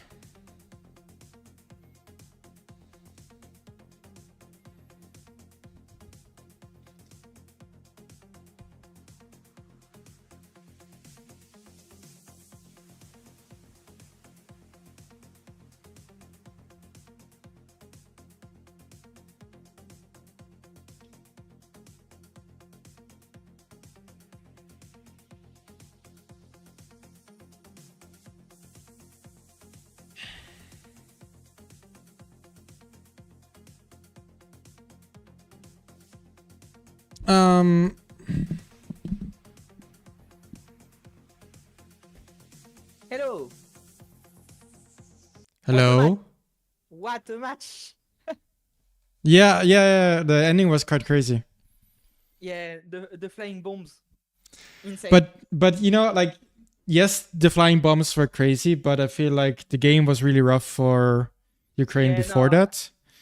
I mean, And, overall, with the economy, Germany had won already. Like, I don't know if you saw, but like, he was producing interceptors non-stop. I think level 2 was the right call, because putting them at level 3 would have been a draw. I mean, it would have been way less optimized because he wouldn't have produced like enough. Nah, but honestly, crazy match. Crazy match. Hello. Yo, hello. Hello. So what are your thoughts? I shouldn't have direct attacked. Yeah, but you think you think, yeah. But I understand why you did it though. Yeah, I mean, well, it was the way, because he had more interceptors. It was the way to like get the advantage. Yeah, definitely. Because on the ground, like, I don't know if you saw, but like I had the trap set where my rocket artillery are now to kill like a stack of his. But you can't win without the planes. So But do you think it was like a matchup difference? Do you think Germany is favored? yeah, not like crazy. I don't think it's very unbalanced. Like, But like yeah, I guess. I think I made some mistakes in my AI attacking. Like what?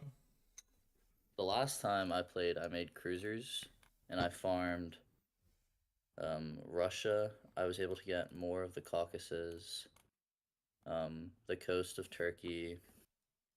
I was able to hold on to Greece, Albania, and start on like North Africa when I made some cruisers. But I knew food was going to be an issue, Mm. so I didn't want to spend it on the cruisers. But Yeah, I get it. Cruises are tricky. he played very well, and he beat me to Belarus, Yeah, which was very, it very. was actually very insane to see. Like, he went and denied you Minsk Yeah, and all the other provinces behind. Like, yeah. it was a good strategical play. hmm And then I wanted to like take it on day change for the food because you get like 2,000 food. But Yep. he was smart and he put like a medium tank and stuff up there because I was gonna put like a couple level 3 infantry and take that to help me like upgrade more stuff. But Yeah, I mean, the economy of Germany was just insane. Like, every yeah, province is 100% moral. hmm But at the end of the day, like I feel like the game was decided in the air, right? And for example, Germany, he didn't even go level 4 infantry. All his infantry is level 1. So I don't know. It seems like it's an interesting strategy because you rely on your opponent making a mistake. Because if I don't direct attack, if I just like stay super patient,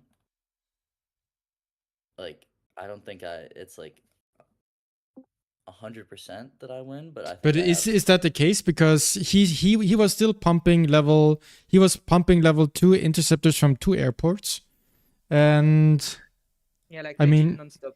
it seemed Yeah, like he was the time was actually going in his favor because of it. you need like 30 like level 2 to like be able to like do anything about my 10. Oh yeah. Like he can't kill my stacks, and like I think he has. I don't know how much he has, but I don't know. He played it well. Yeah. I I mean, You go. honestly, like the unit difference, I think he had a lead of close to 15 units at some point, Yeah, Mhm. something about that. which were mainly like interceptors and flying bombs. But as soon as the fight started, uh, he had legit like units everywhere. Yeah. But it's also because he didn't upgrade his infantry. I think that also made a few Yeah, units difference. but I don't like. Maybe if I had done like 20 interceptors, I would have won. But I don't uh, know. I think yeah, probably, but it would have been like so costly. Yeah. Nah, 'Cause- legit, the farming was insane. On yeah. Germany, it was solid, extremely solid. I needed to farm like a lot. Like I needed the cruisers to be able to get um food and metal in Russia, and then be able to like hold down land in the Caucasus and Greece and Turkey. I don't Yeah, know. honestly, I think that's the biggest blunder in the game was what happened at Sevastopol. Like, you waited for a long time with like rocket artillery. Like, you had one unit that went and killed the anti-tank that went and took your province, and then Mhm. you had to come back to kill Sevastopol, and it made you waste so much time because Sevastopol was building a bunker. Yeah, Like legit, you had crazy bad RNG. and I think I needed to pick like I don't even know what country. I've done France before against Germany, and that's worked. But What country would you have picked if you were first pick? I was first pick Germany. Yeah. It's Germany or France. I don't know why. Like I picked Ukraine because I beat another like good player earlier. Ukraine against Germany. Did you guys at the end have any Pan Asian rules? Was it banned or something? Yeah, it's banned because Yeah, I know. you know how our match went. Yes, yes. You don't need to remind me. And Libya is like just as strong. So Yeah. That makes Yeah, sense. plus Germany is just a solid pick all around. Like you have Yeah. so much, basically economy for free. You can I think- basically grab all of Western Europe for free, yeah, and from then on just carry your lead and go forth Mhm. all the time. And like it's all like nice and like compact too. Like the distance between like there's big provinces in like Russia and Romania. Yeah. So it takes longer for me to capture things. Oh, by the way, I wanted to come back on something that happened early on. I think it was on Tarnow, the province. You went and raced with like an armored car and an infantry. It was extremely close, a matter of seconds, I think. And which one? A province in Poland early on. Yeah. Yeah, it was crazy to see. Like legit. I was It's like saying. second difference, yeah. Yeah, I was saying, well, since the armored car has more speed and the jump distance is based on speed, basically. Mhm. I thought you would win, but like he beat you to the second, legit. Yeah. It was insane, No, and but like I think it made him like waste a lot of time in the Benelux because basically he was just looking at the Polish front just to Yeah. beat you at it. Like I respect the dedication. Yeah, no, he played really well. Like I guess I should have been forced marching the whole time in Belarus, but I was like just regular marching and then Yeah, we saw that you were just like seeing if you went for it or not to like go for it or kind of chill, and you went for it legit at the best time to make it the closest thing ever. yeah. Uh, Honestly, insane match. Yeah, I got like pretty unlucky too because all the AI like because I declared war on it early, it sent everything like south and like you can't go around it in the south. So Yeah. like I got stuck on like I think like 2 infantry or something like that. I don't know. But I think the main difference is that Germany really went in. Like, I think he had 16 infantries ready to just push Poland, whilst you wanted to secure Minsk with like something like 8 divisions, and you yeah. couldn't get it. So like it was. I think it was the most annoying thing about it is that you used so much resources to in the Yeah. end not even get Minsk. Yeah. Like legit, your provinces, your Polish provinces like Lutsk and everything, they are not even at 70% moral. He was from like I think day 2 or 3, like at 100 moral, like everywhere. Yeah, well, that's the advantage of Germany because you get like Netherlands, Belgium, Yeah, Luxembourg, Switzerland, Czechoslovakia, like you get all of them.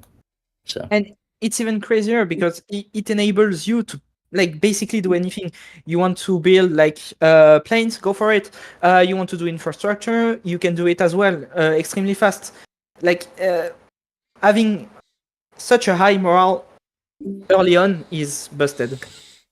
Yeah. But I would be curious how often he played Germany in the tournament because it seemed so clean. Like how Actually, all his units were on time, like just perfect. I don't know.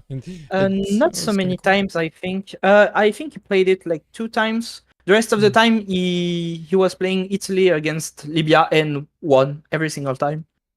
That's. I guess he's just. I mean, the flying bombs are an interesting strategy. I didn't think about using them. But you Um, saw them. You saw them, right? Yeah, you saw them. Yeah, I saw them like in Warsaw. Mm. And I saw in my intelligence that he was making them. I didn't think he had quite that many. I thought he only had like 5 or 6, but I don't know what I need to do. Maybe like I think I just need to make more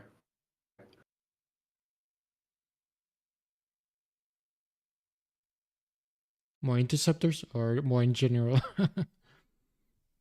more in general, I guess, but more interceptors. But Mm. I don't know. The biggest thing I think in this is country selection. Like you need to pick a good country. So you said France. Why is France good? I've never seen Um, France in this format. France is like pretty difficult to push. It's 3 provinces on the front, and like you get the core bonus, and then you just play like you hold the line, and then you like win by like victory points basically because you're able to farm like United Kingdom, Ireland, I see. Spain, Portugal, Yeah, Africa.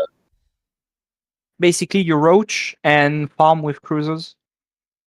Yeah, and then like if you need to like push in, you just like what I would have done is before is like you send like level 2 like armored cars through Belgium, and then you pressure like the 2 German cities, Cologne and Duisburg. And you just Mm. pressure those. But I don't know. He played really well, so congrats to him. Yeah, And congrats to you too.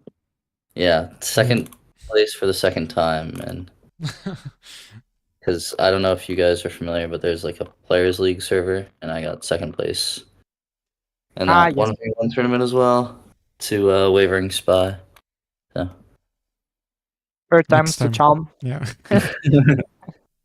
yeah, And what are your thoughts on the tournament as a whole? um, I think the speed was actually great. Like I don't know if I'll ever be able to play like a one-time speed 1v1 again because like if it's 1x, you have to stay up all night for like multiple nights in a row. Um, I mean, not all night, but you don't get much sleep. And then, but this, like, I can clear like my like morning and afternoon on a Sunday, and I can get a whole match out of the way. So I enjoyed the speed a lot.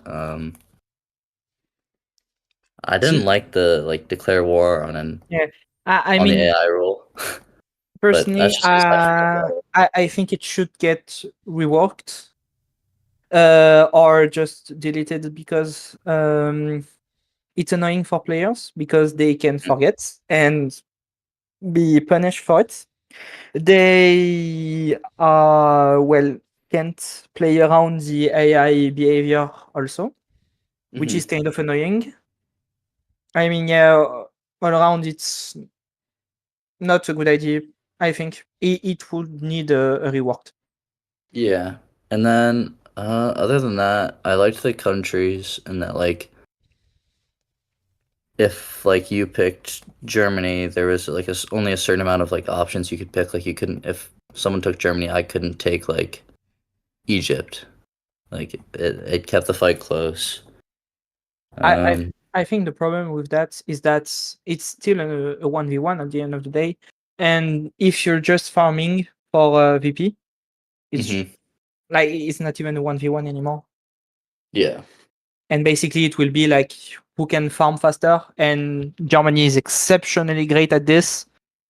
Mhm. So it will be even more unbalanced, I think. Uh, thinking about it, it's still a good idea. Like you can think about it, make rules to prevent it, but still, I think at this time, this way of like picking countries is still the best. Maybe I think I would like for some time in the future introduce bans and everything Yeah, like like country bans. mhm. That would I think that'd be interesting because that would add some more strategies maybe. But I had a lot of fun. It was a fun tournament. Did you end up playing a round of 24 speed? Yeah, I played one. Oh, Yeah, I think we can say it wasn't great. Like even from all I players' liked perspective. it personally because I'm like during AI war I was not like looking at my computer, but like during the player war I was looking at my computer the whole time anyways, so Yeah. like it makes the plane combat a little weird, but Yeah, because units are so fast. Like legit, you cannot not look at your screen. yeah. It's kind of crazy. Which is why we went to times 12 speed for Mhm. the grand finale, because basically like you can just all the time be focused. If there's pressure as well, it's almost impossible to manage. Yeah. Like even in times 12, we saw GLHF get like basically some time lost because he wasn't just too fast. Like he was too slow. The Benelux, like he wasted, I think, almost 10 minutes, like basically just shooting at you useless units that had like 0.2 or 3 health with like Yeah. 3 LRMs, which is uh, not optimal at all. Mhm. And he wasted like a long time for that.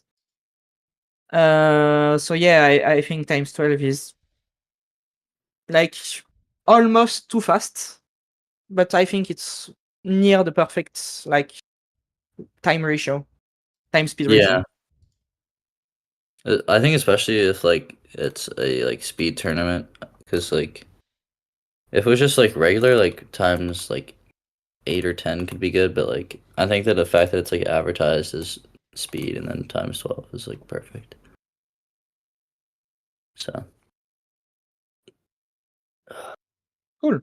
We're glad you had a nice time. yep. Thank you for hosting everything and thank you for streaming it.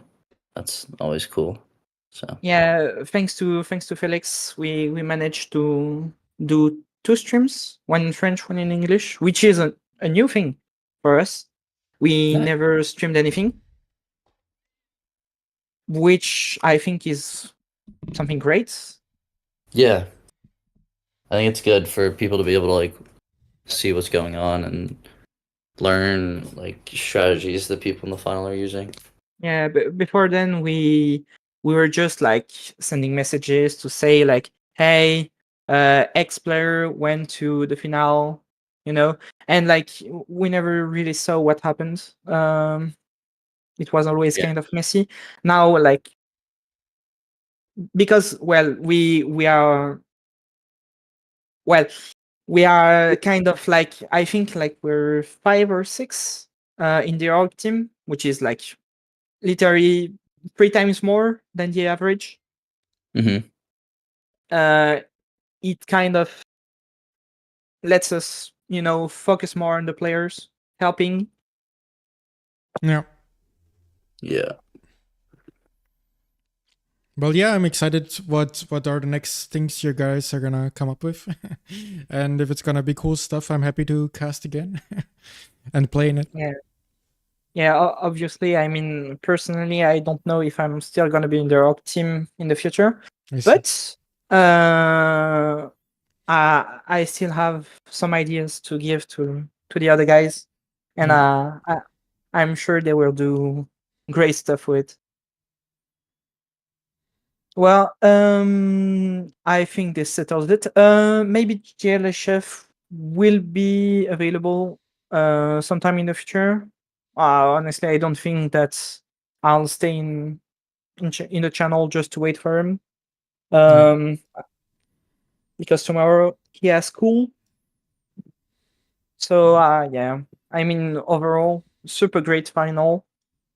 We saw probably the highest level of strategy ever in this tournament, especially from like such close countries. Like I think the last time I saw like proper like econ building and everything, it was actually the show match, the first match of the tournament, Bromic versus Wave. Like Wave went crazy, legit. I think Yeah, it's so good. He's really I, good. I think that this match topples it. I don't know. I mean, I would have liked to make it a little longer. yeah, I think that honestly, even without the mistake, you had like such low chances of actually like gaining the upper hand, because you could stay like status quo, like you could have stayed equal because of the pressure of your interceptors, but the more the game lasted, the more you were at the disadvantage, because he had so much more eco than you, so much more VPs than you, like, and he was still getting VPs. Like that is the crazy thing about it, is that in the south, in Romania, he was, instead of going and annoy you in your core, he was still pushing in Romania to get VPs. Like honestly, it was very impressive to see such like grid, yet it just worked because he had such a massive lead early on. Like now, honestly, both of you played crazy well. Thank you. I mean, what can we say? Like, I wasn't really bored at all, even when there was like not much going around, because basically we could like literally see what you were going to do based on how you placed your units, what you build in your cities. Like honestly, Yeah. we did, personally, I didn't think you would really invest that much into armored cars, because I mean you're against Germany. If he just does like some medium tanks in Poland, it's so hard to contest, because the Polish lands have so much plains leading to like German core, so he can just retreat whenever he wants. Like honestly, Poland early on, like getting the provinces was such already a big win for him, because then he can just retreat whenever he wants, engage whenever he wants. Yeah. I think honestly, like it's already such a massive like advantage to play a good Polish war. Now, honestly, I don't think that coming back from this was like possible, but you did so great with what you had. Like personally, I wouldn't even have lasted like 4 minutes into the war. Like what I mean, like he had literally units from north, center, south. You were surrounded, and yet because you did such a massive stack of units, you managed to apply pressure in such a way that you were still equal to him for some time. And Yeah. I think it is brilliant. Yeah. I needed to like my plan was kind of just like if I get his air out of the way, then the armored cars are like so fast that he can't do anything about it. They also have like pretty good anti-air value, and like they're the like scouts obviously, which is nice. But I couldn't kill his air, so it didn't quite work out. Yeah. But all right, I've got to head out. Yeah, it's fine. But GG's and thank you for hosting everyone. GG. All right. Then GG's. have You a good enjoy your evening, evening. everybody. Yeah. Good You too. evening. Bye bye. Tschüss. Well, I think this settles it. Thank you everyone for tuning in, listening to the stream, both the French and the English one. Thank you to Felix. Merci. De rien. Dankeschön.